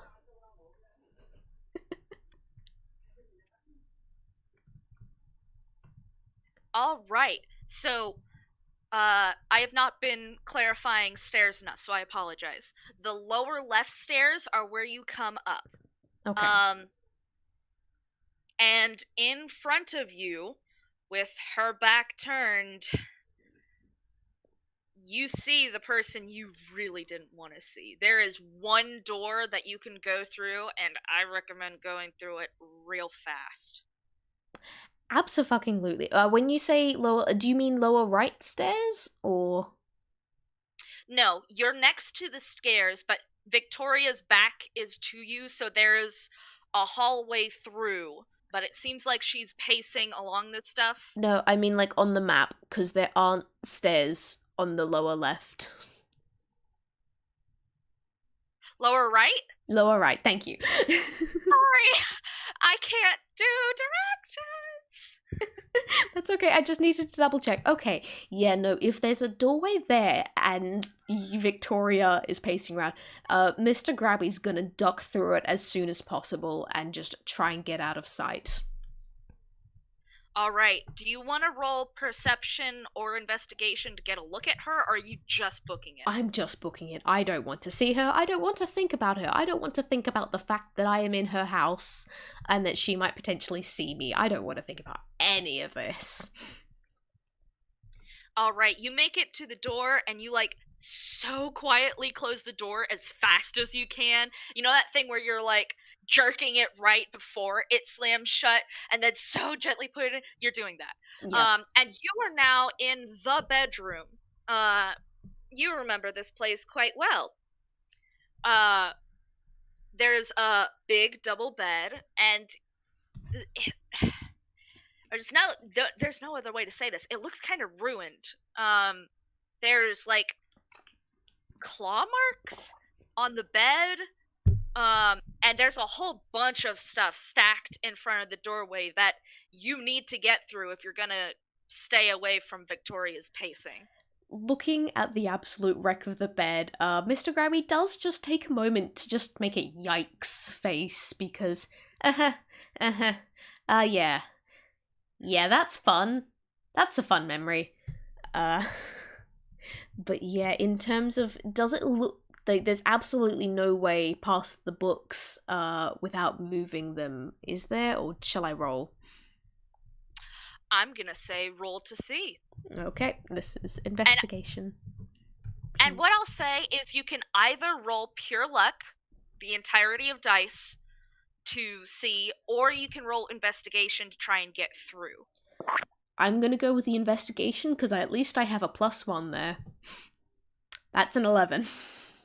All right. So the way it is that there's a lot of like books and stuff. You see half of her desk um piled up next to it, but it does like look like you could get the door opened a crack. Probably. It's just looking really dicey from where you're at. And the other thing is you need to find another key if you're going to get up the next staircase. Okay, so, I think, as loath as he is to go near the bed, he is actually gonna go around and poke at the ruined pillows and blankets and mattress and such to see if there's anything there that might be useful, because he's pretty sure he used to keep a key underneath one of the pillows, but probably being moved. It's still worth having a look at the bed and like the bedside tables. All right, I'm going to give you advantage when you roll investigation this time because you know this bed. You literally know the way it creaks. You've been on this bed before. Dirty 20. Dirty 20. Not bad. Let's see if I can get a nat 20, shall we? Please, please. Dirty 20 it is. Dirty 20 is not bad at all. You do remember it was under a pillow, and then you like take a really good look at the bed frame, and you like then look under the bed frame, and thankfully, still within reach, the key, like the bed dissolved to the point that like the key fell through the bed, but it is within grabbing reach. You got a key! And you didn't even have to fight for it this time. Hurrah! As Mr. Grabby is very good at grabbing that key. All right. I'm gonna say as you continue looking at the bed, since you did get that dirty 20, you also hear noises from in the next room. You're gonna want to be careful in the next room. There's something in there, although you don't know what. But also as you like look at the books again, you can see there are some stacks that you actually can move silently. Like they're not in danger of toppling over. So you could probably get the door open easier. Yeah. Without making noise. Definitely gonna have a go at that. What do I need to roll? I'm gonna say with a dirty 20, you don't need to roll for moving the books at all. No, you know what? With a dirty 20, I'm gonna say you make it through the door. But you will need to roll perception to make sure you see stuff. Always a good thing to check. 16! Here are my good rolls. 16 is excellent. All right. In the room, you see more things. You see 2 giant spiders and a dire wolf in there. Clearly, this place is being maintained in Victoria standards. It's also wrecked. Like, the other room at least still mostly had its shape. This place covered in claw marks. The walls are shattered, and you know that this was the nursery, and in the floor there's literally scrabbled out in and then more claw marks literally on the floor, much less the walls. That one bookcase you had, there is no cradle. This place has been destroyed. Yeah, catch Mr. Grabby whispering "what the peck" under his breath, quiet enough that none of the animals are going to be able to hear it. All right, you have 3 animals in front of you. All 3 of them could raise an alarm if you don't do something. What you gonna do? Okay, there's a door on the other side of the room, isn't there? There sure It's is. okay. Can I And use... and time out. I've decided to simplify things just a little bit, so I'm gonna say that that door is actually at the staircase, and you can make it through the door in quotation marks in this room. Uh, I'll just make it so that there's one key for every staircase. Yeah, Uh, fair enough. That works. Um, like, I don't want to just use this to get through the entire house, but also the spiders, wolf, not great. Is there a place of like, is there an unoccupied space that is in dim light or darkness? I'm gonna say yes, and I'm gonna say it's close to the door. However, you see all those scratch marks? That's where the dire wolf currently is. So you will be landing some. So first of all, there's only one floor left, and you haven't seen your stuff anywhere. But if you decide to teleport, you're probably going to be close enough to the wolf that it is going to knock on to you specifically. But Okay. it probably can't catch you. Yeah, so it's the sort of thing where I could just turn this into I need to be as fast as possible, and get the heck out of there. But it's like he still needs to actually find where the safe with all his documents is, and he needs enough time to do that. And if Victoria is alerted that he's here, it's gonna be pretty difficult to actually do any of that sort of hunting. So is there a section like around the outskirts of the room that is far enough away from both the wolf and the spiders that it will still kind of get him halfway across the room, but not close enough that he's going to alert anything yet? I'm going to say you see that horizontal line? Uh every all of the enemies are in front of it, and by in front I mean on the no side rather than the empty side. I'm gonna say there's probably a spot there that you can teleport to, but there's still the risk of them without them automatically latching on. But there's still the risk of them catching you before you make it out the hallway and up. Yeah, okay. I think for now, gonna get over there just because that seems to be a more opportune place. And I then gonna use one moment. I think have I got um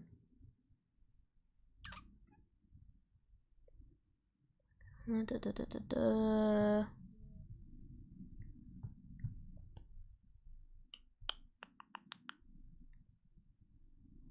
Okay.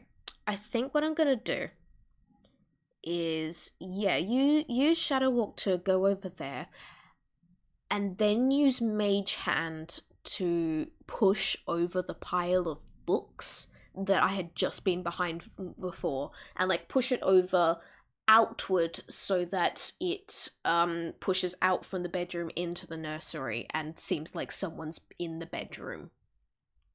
Oh, that's so clever. I'm not gonna make you roll for anything. The wolf and one of the spiders immediately like jump up and start skittering over there. The wolf leaps over the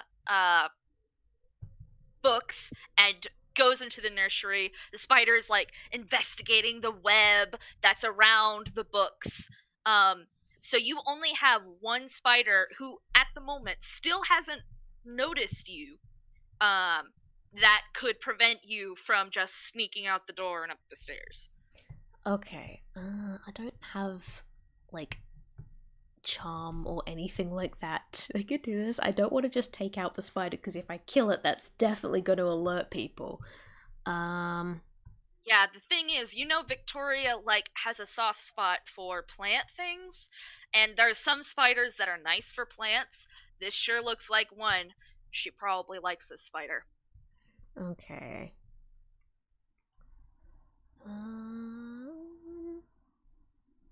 Hmm. Okay.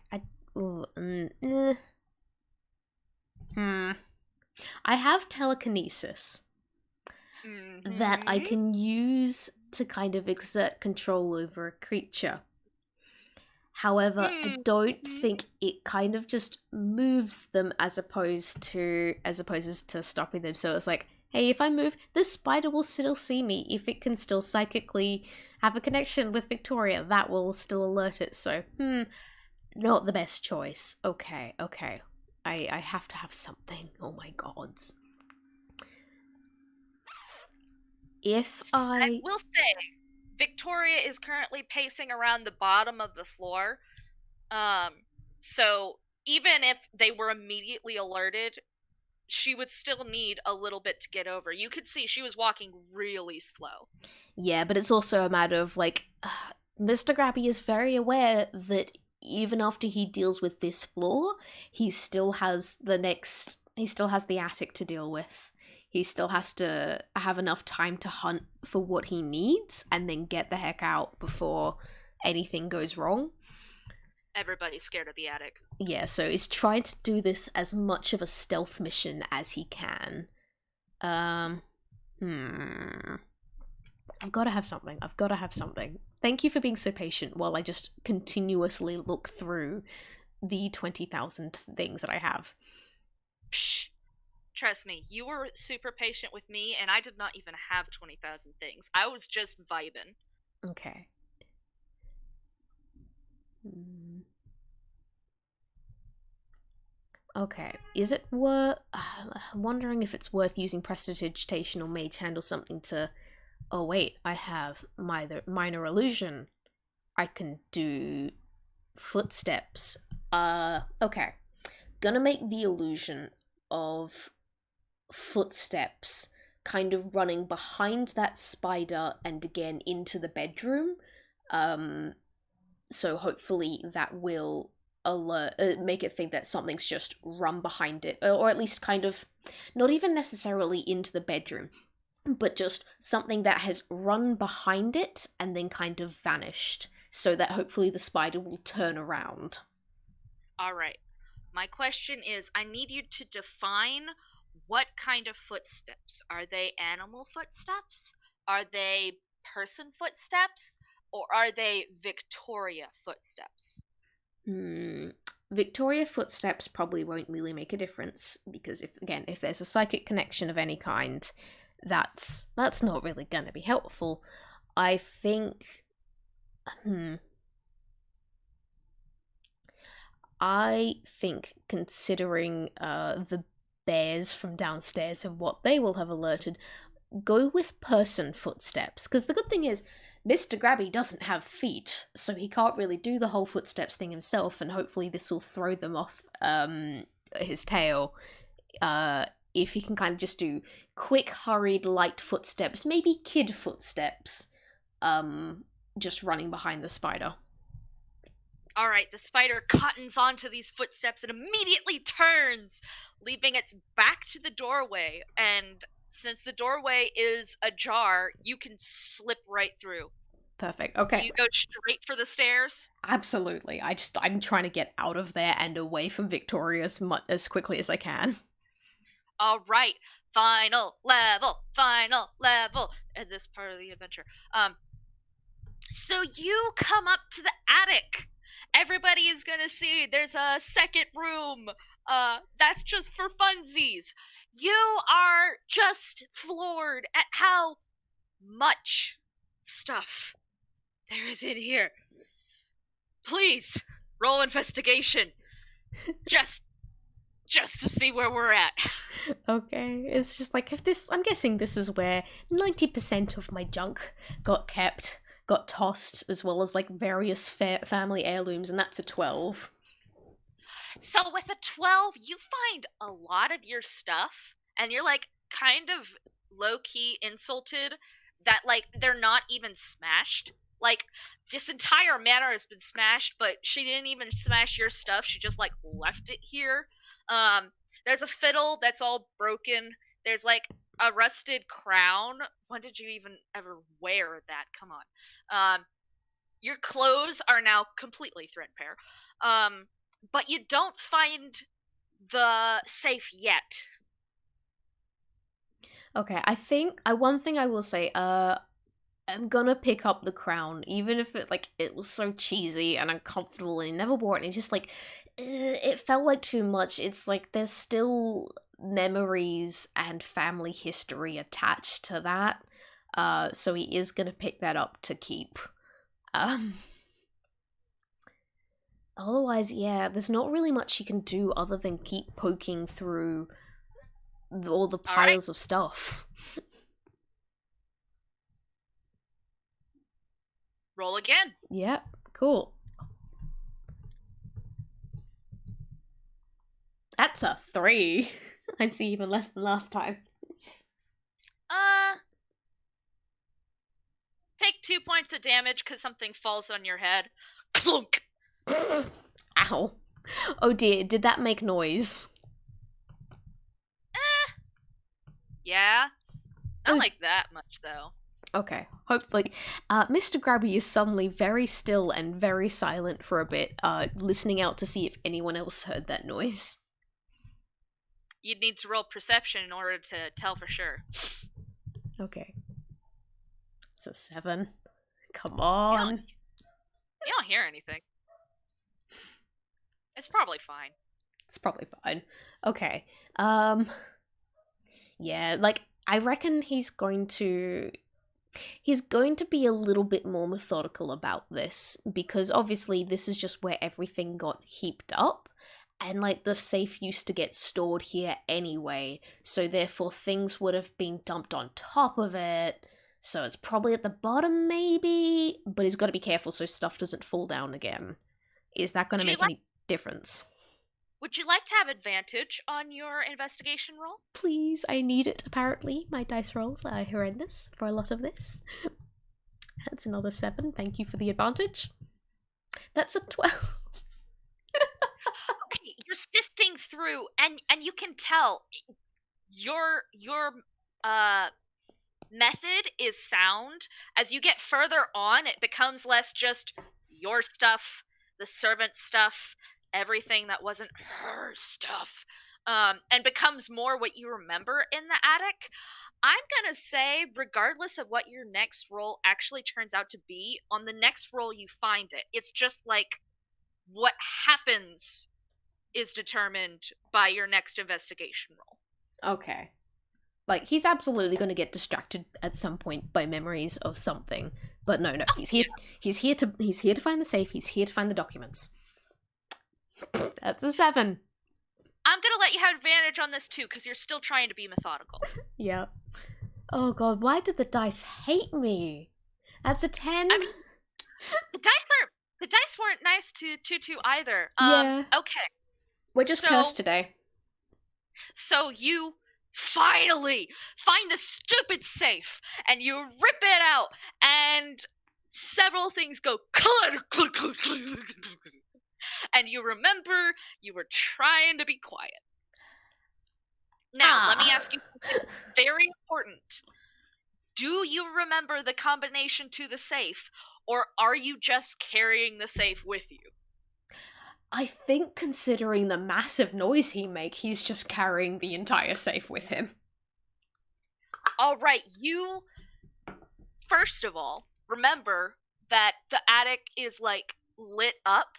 There are windows around this place, and you get to the stairs. Or at least, you try to. Because right at the bottom of the stairs is the person you most didn't want to see. Hi there, sweetheart. Did you miss me? Hi, honey! And then he's gonna use Expeditious Retreat, because he's still technically a Worn. And he's gonna yeet himself out a window. Where do you think you're going? You hear the trailing end of her sentence as you literally, immediately jump out the window.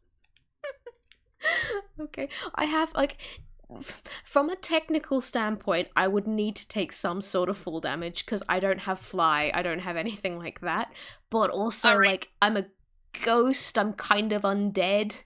What do I do here? I'm not gonna make you roll for it. We're getting to the big scene. It's fine. Okay. All right. Shall I narrate what Tutu does and you narrate what Mr. Grabby does in leading up to the big one? Sounds good to me. I think you should possibly go first. Yeah, you go first. So Tutu, with the crystal in hand and content to see snackers off at the forest, forges through the forest. This time they manage to avoid the bog, and they're just the entire time thinking about how so happy Victoria's gonna be. She's gonna be so happy, and then they're gonna go and they're gonna defeat the engineer and get their stupid sibling back and fix them because they were sad and broken for a while, and then they pretended the engineer fixed it, although the engineer can't fix anything. And after that, they're gonna go and they're gonna live with snackers, and everything's gonna be so great, you guys. It's gonna be amazing. And it all starts with this special crystal that they now successfully have. And they're making their way through the forest. Cool. I reckon that, like, as you're making your way, you're not quite back at the manor house yet, but you are close enough to hear the shattering of glass as Mr. Grabby leaps out the window carrying the safe. And even though, like, yeah, okay, he's a ghost, he doesn't really need to, he still for the sake of funny, he lands on the grass and just, like, tumble rolls, holding the safe super tight to his chest as he just rolls around in circles and then flomps on the ground. And he's about to hop up and run into the forest still when I suspect everything goes wrong. Right at the edge between the two domains, Victoria screams that he dare try to escape again! Child, stop him! And Tutu blinks because what are you doing here? You're supposed to be in your domain. It was very clear. This is Victoria's domain, and your domain is over there, Mr. Grabby. Yep, trust me, kid. Try to get back there. And just like he's just kind of like he's not even going to show the safe. He's got it tucked under his arm, and he wants to get out of there. He doesn't want to fight. He doesn't want to deal with this kid. He will find this kid and fix things afterwards. Right now, he just needs to get away from his angry ex. But there's something that's appealing about dealing with this kid. This kid is handling a very powerful artifact. A very powerful artifact that they're clearly trying to give to already overpowered Victoria. Are you gonna let that happen? Yep, yeah, that would give him pause for thought. He's about to run when he is Tutu Kid, like, carrying it openly? Is it tucked into their pocket? Is it, Tutu Kid starts carrying it openly, and then they, like, try to hide it behind their back, but it's so big, like, you can still see it peeking out, and you can just basically feel the power emanating from it. It's really a bad idea to let this into Victoria's grasp. Yeah, like, I've completely lost Mr. Grabby's voice by this point. I'm so sorry, everyone. It's just going to be my normal voice. It's like, say, kid, what you got there? Nothing. You should really go back to your domain right now. I can't see Victoria in the window anymore, but she doesn't like it when you're in here. Tell you what. You're coming down the stairs. Tell you what, kid. Yep. I'll get right back to your domain. Why don't you come with me? I don't think it's a great idea to be here right now. Come on, why didn't you come? Like, and he's trying to like shuffle the kid into the forest with him.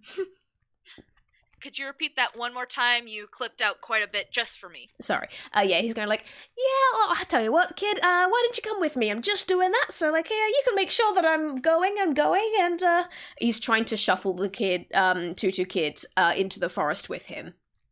No! I have to give this to Victoria! She wants this so that we can make everything better! I don't think giving that thing to her is gonna make anything better, kid. And again, he's not gonna stop from trying to push her into the forest. Strength contest? I think so. This is gonna be hilarious, because I think they're both at a -1 for this, aren't they? They are! They're both just noodle limbs. Okay. Ooh, 17 versus your 13. So I'm gonna say you have a choice. You can either continue pushing Tutu Kid, or you can yank the crystal out of their hand. Ooh, this is a tough choice.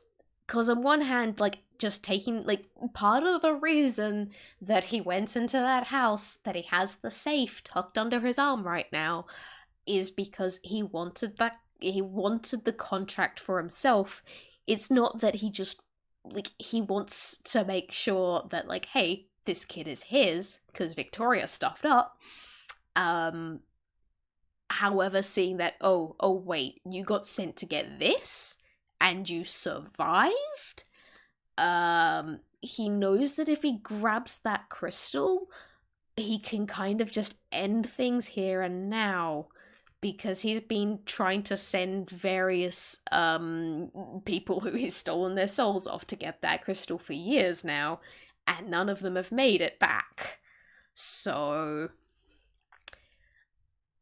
I think at this point in time, he's more kind of concentrating on making sure that Crystal stays away from Victoria than he is about grabbing it himself. So it's very much more about avoidance than power, so he's pulling on the kid. All right. You start making progress in spite of Tutu Kid digging their feet in, and no, I'm giving this to Victoria! Stop it, you jerk! Leave me alone! Until, Peck, now I have to deal with a lot of spells. Oh dear.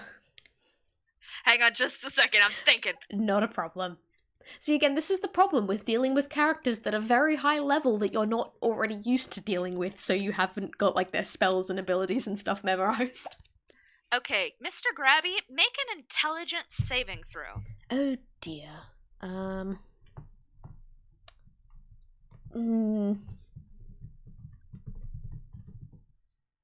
That's an 18? Oh, an 18 is going to do it. On a failed save, oh, no. On a successful save, you suddenly get real hurt. Oh no. I genuinely can't believe how much you still get hurt when you succeed. Take 33 points of damage. Ouch! Like, ouch. That's like a third of his health in one fucking go. And when you trying to math. And when you whirl around, you see Victoria right at the edge of the domain. And she's pointed at you. She's clearly the one who flung that spell. And she says, I thought you missed me.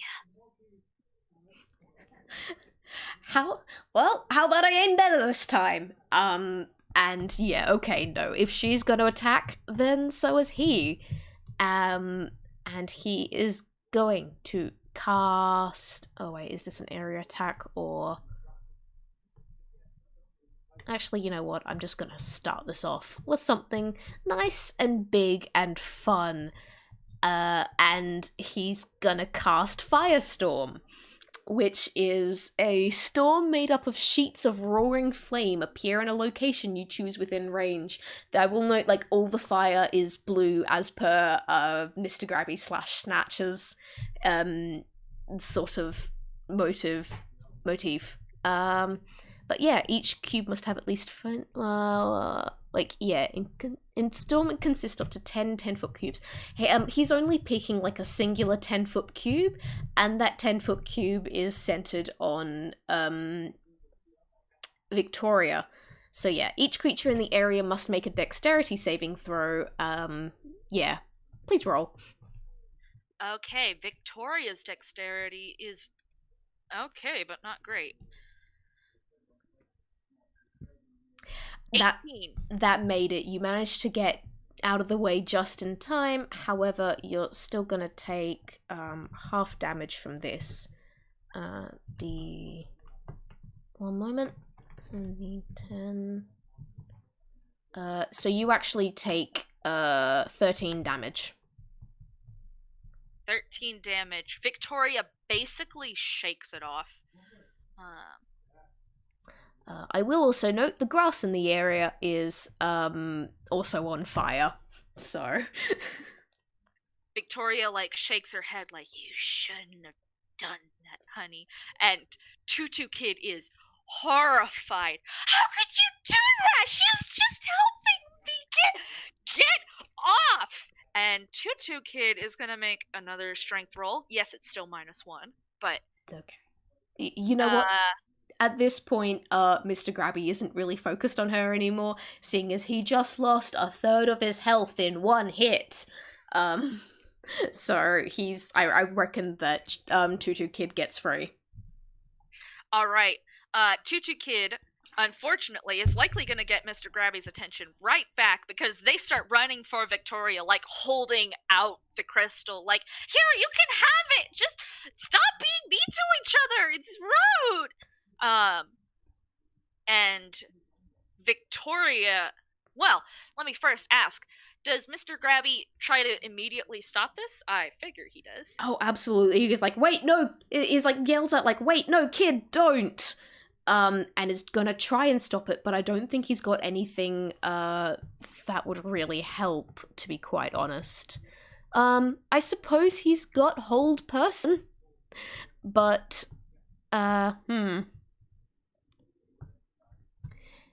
I don't think he's. Is there time to catch it? Because to cast it, because like it's still going to be another action, and if it's Tutu Kids go, then they're probably gonna use up their movement before he gets a chance to go again.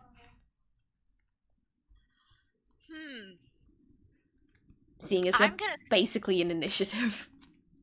I'm gonna say, actually, for thematic elements, he can go, but you're gonna have to wait until after Victoria's turn before you can make your next reaction. Okay, I think... Yeah, he's not massively happy about doing this, but yeah, he's gonna cast Hold Person, so Tutu Kid needs to make a Wisdom saving throw. They are bad at that. Yep. And I've got a really high DC. That's a crit fail. A nat 1. Tutu Kid jerks into place, and they stop, and their eyes are like wide open, and Victoria says, you fool, you can't even resist this! And Victoria is gonna look through her spells. Victoria is going to cast Insect Plague, which makes a 20-foot radius of insects attack people. Mr. Grabby and Tutu.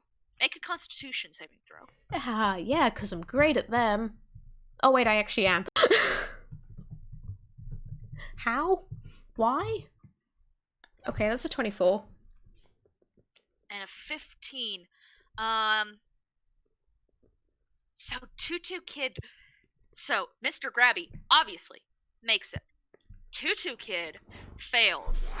Let's see. D4, D10. Mr. Grabby, take half of 19 damage. So, that will be 10 damage. And Tutu Kid takes the full 19. And, let's see, 28 minus 19 is not great. Oof. That's only 9. Tutu Kid screams. Tutu Kid is bad off. And they blink tears and realize that wasn't a Mr. Grabby attack. That was their supposed to be friend. And they clearly saw that Tutu was in the way. Mr. Grabby. Tutu Kid is still frozen. Victoria is very angry and starting to move towards your domain with how much they're trying to get this crystal. And Yeah. Tutu Kid looks like they could die. What do you do? Oh boy. Sorry, yeah, again, I'm gonna look through my spell list and try and figure out what the heck I can do that might actually be useful here. Um.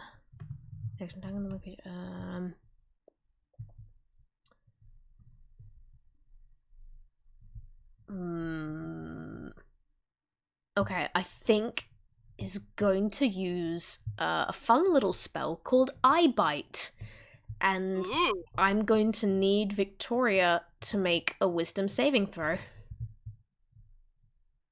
Can I tell you a secret? She's really not good at that. Okay, good. Fuck! But a 19! A nat 20! -1, Gosh, but that's... darn it! Okay, yeah, no. Okay, that didn't work. That straight up didn't work. And Mr. Grabby's not happy about that because that would have been really, really good if it did work. Good news is, they do have they can he can just kind of go like, all right, no, thankfully I can use expend a sorcery point, and turn that into like a bonus action rather than a full action. And then he's gonna use his action to dart forward, pick up the kid, and then using the dash action to just get the heck out of there with, like, carrying the kid. He doesn't have any healing anything. And hold person will still be in effect until Tutu Kid can make another wisdom saving throw. But, yeah. What would I have to roll for this, if anything?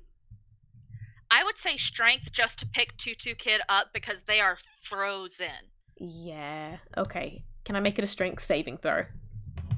Sure. Thank you, because then I don't get a -1. That's still a crit fail. Fuck. You try to pick up Tutu, and the problem is Victoria advances. Victoria is now, like, within slashing you with her now thorn claws range, and you can finally see the monstrosity she's become.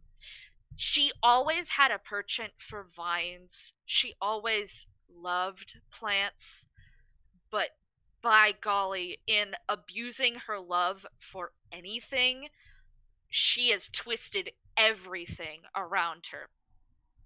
She is still in dark colors. You can barely see this, but from the silhouette, you can see her hands, her feet, her dress covered in thorns and vines to the point that it looks like the vines are more supporting her than she is holding them.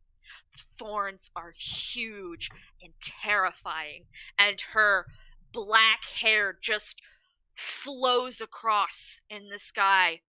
And Victoria doesn't point at you, they point at Tutu, and they say, I'll give you a choice, since I used to be fond of you. You can either not do anything and let the kid die, because if I cast as much as even one spell, you and I both know they're a goner, or you can give me the crystal. Which will it be, Mr. Grabby? Is that what you call yourself these days? Hideous name, but then again, you never were smart enough to come up with something clever, were you? And Victoria is pointing at Tutu, so it's clear if you make the choice not to give the crystal, she will pretty nigh immediately cast a spell. And given what you know, she hasn't used up all her spell slots. She probably could cast something that could instantly kill Tutu. Okay. I don't have time to cast a spell or anything here, do I? I would say only if you can make it a reaction. Yeah, not a reaction. I can do, like, bonus action ones, but not reactions. Okay. yeah, I don't think there is any real choice here but to just take the crystal out of Tutu Kid's hands and just mutter, "Sorry, kid," under his breath and hand it over. Well, now, wasn't that easy? Things really could have been this easy, dear Mr. Grabby, if you had just done something like this earlier. And now, I'll just take my kid back. Now see, that's where we run into a little bit of a problem. I'll give you the crystal, because, yeah, I kind of don't want to get blasted into oblivion. But the thing is, kid, they're mine. What do you mean they're yours? I mean, and can Mr. Grabby please whip out the contract out of Tutu Kid's hammer space? I realize, like, you can't really go reaching into another toon's hammer space without there being penalties, but for the sake of dramatic flair, will you allow it? No, of course. Okay. We'll use the excuse that it's because of the hold person thing, but yeah, of course. Yeah, okay, Go for the sake of dramatic flair. Okay, so he whips out the contract and he says, like, "You see this little bit right here that says ruler of these lands, owner of the manor and stuff? You're not. I am." Yes, Now, I got some other pieces of paper here that'd kind of prove otherwise. So, like, and he kind of taps the safe that he's been keeping with him this whole time. "And if you really want me to get those pieces of paper out to prove it, oh, then you'll see just how tight I can wind this fucking loophole around, with this pecking loophole around your neck." To be clear, Tutu Kid still gasps at the swear. It's just very quiet because they're completely held in person. Victoria goes, "Well, you know what, my dear Mr. Grabby? Now that I've got this, I don't even need the child anymore." And they take the crystal in their, again, thorn and vine supported hands, and they smash it. The ice literally goes through their hands, and something powerful and terrifying and clearly wrong starts happening. On Victoria's side of the domain, you, Mr. Grabby, are currently still on the bridge on your side of the domain.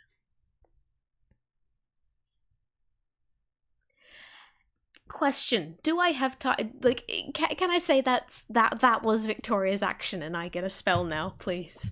Oh, yeah, absolutely.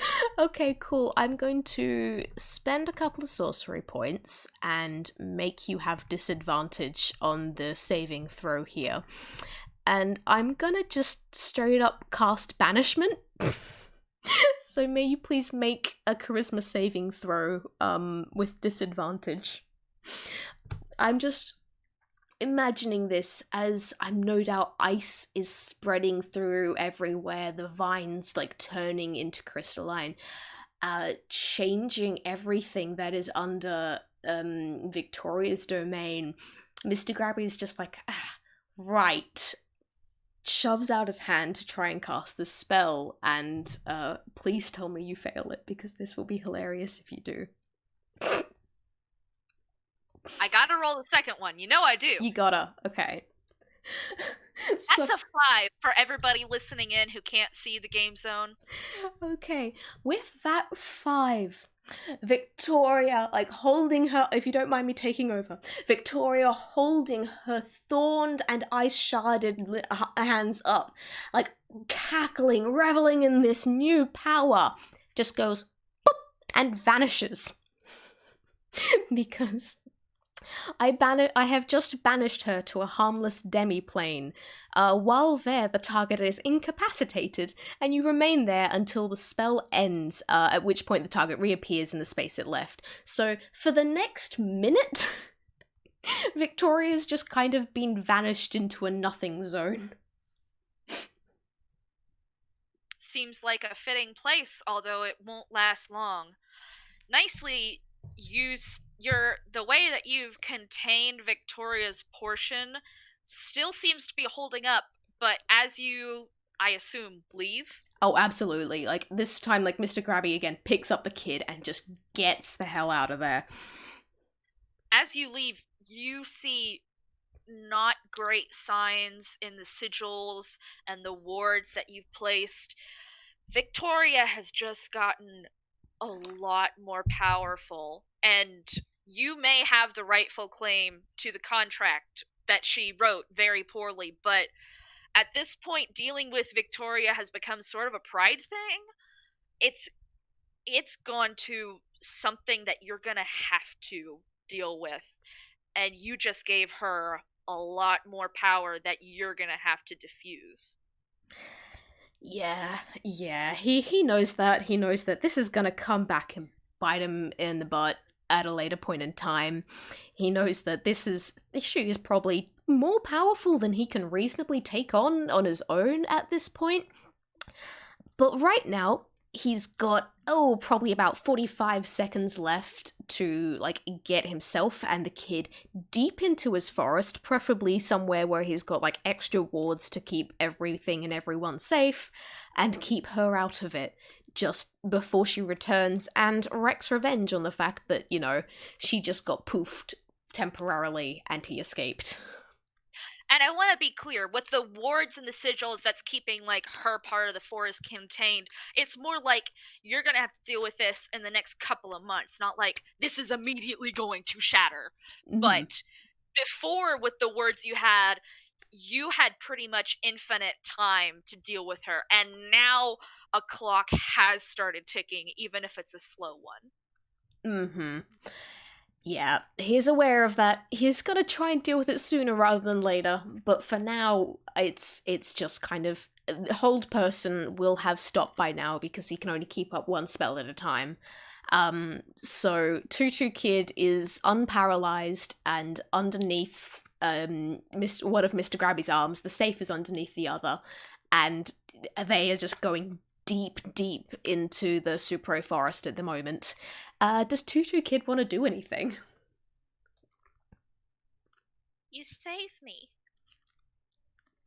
Oh yeah, kid, told you from the beginning, you're mine now. So, can't exactly go letting anything bad happen to you.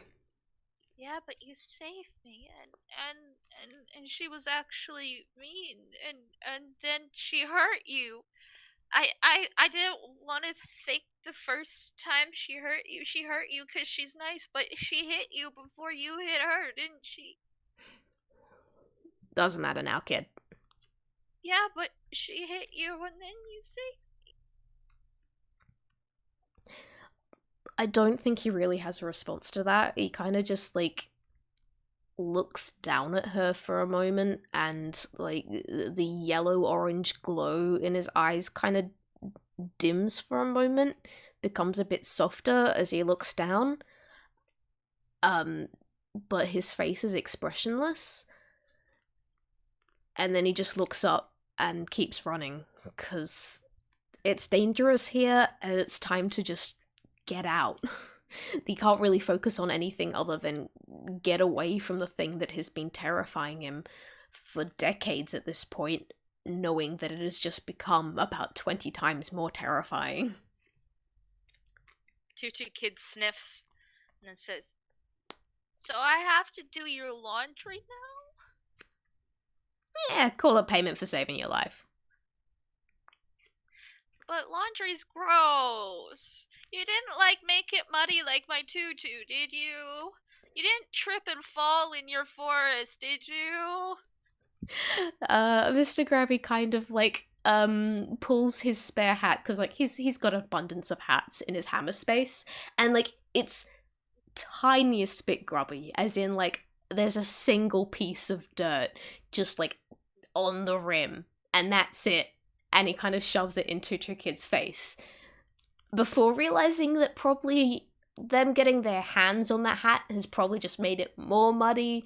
But it's something for them to concentrate on at least. This is like, I think that. oh, you Sorry. go, you go. No, you go. It's like, it's just like, I like, it's not that bad. It's not that bad, but it's like, frankly, it's I like in this I can't work with these sorts of my mind's gone blank. Never mind, you go.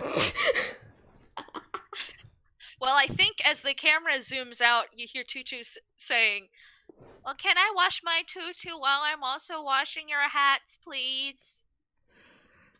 And then, fine.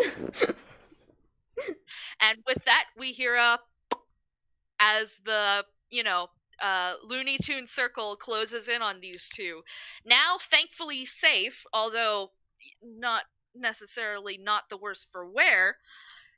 Now, at least Mr. Grabby has somebody on his side, and especially somebody who recognizes exactly how necessary it is to take out Miss Victoria. Although they might not exactly like having to work with one of Mr. Grabby's closest friends who is most likely to help them with something of this caliber. But we'll get to that when we get to that. Yeah, there's still plenty of stuff to do with these two in the future. And for now, that is that. Do you want to say goodbye?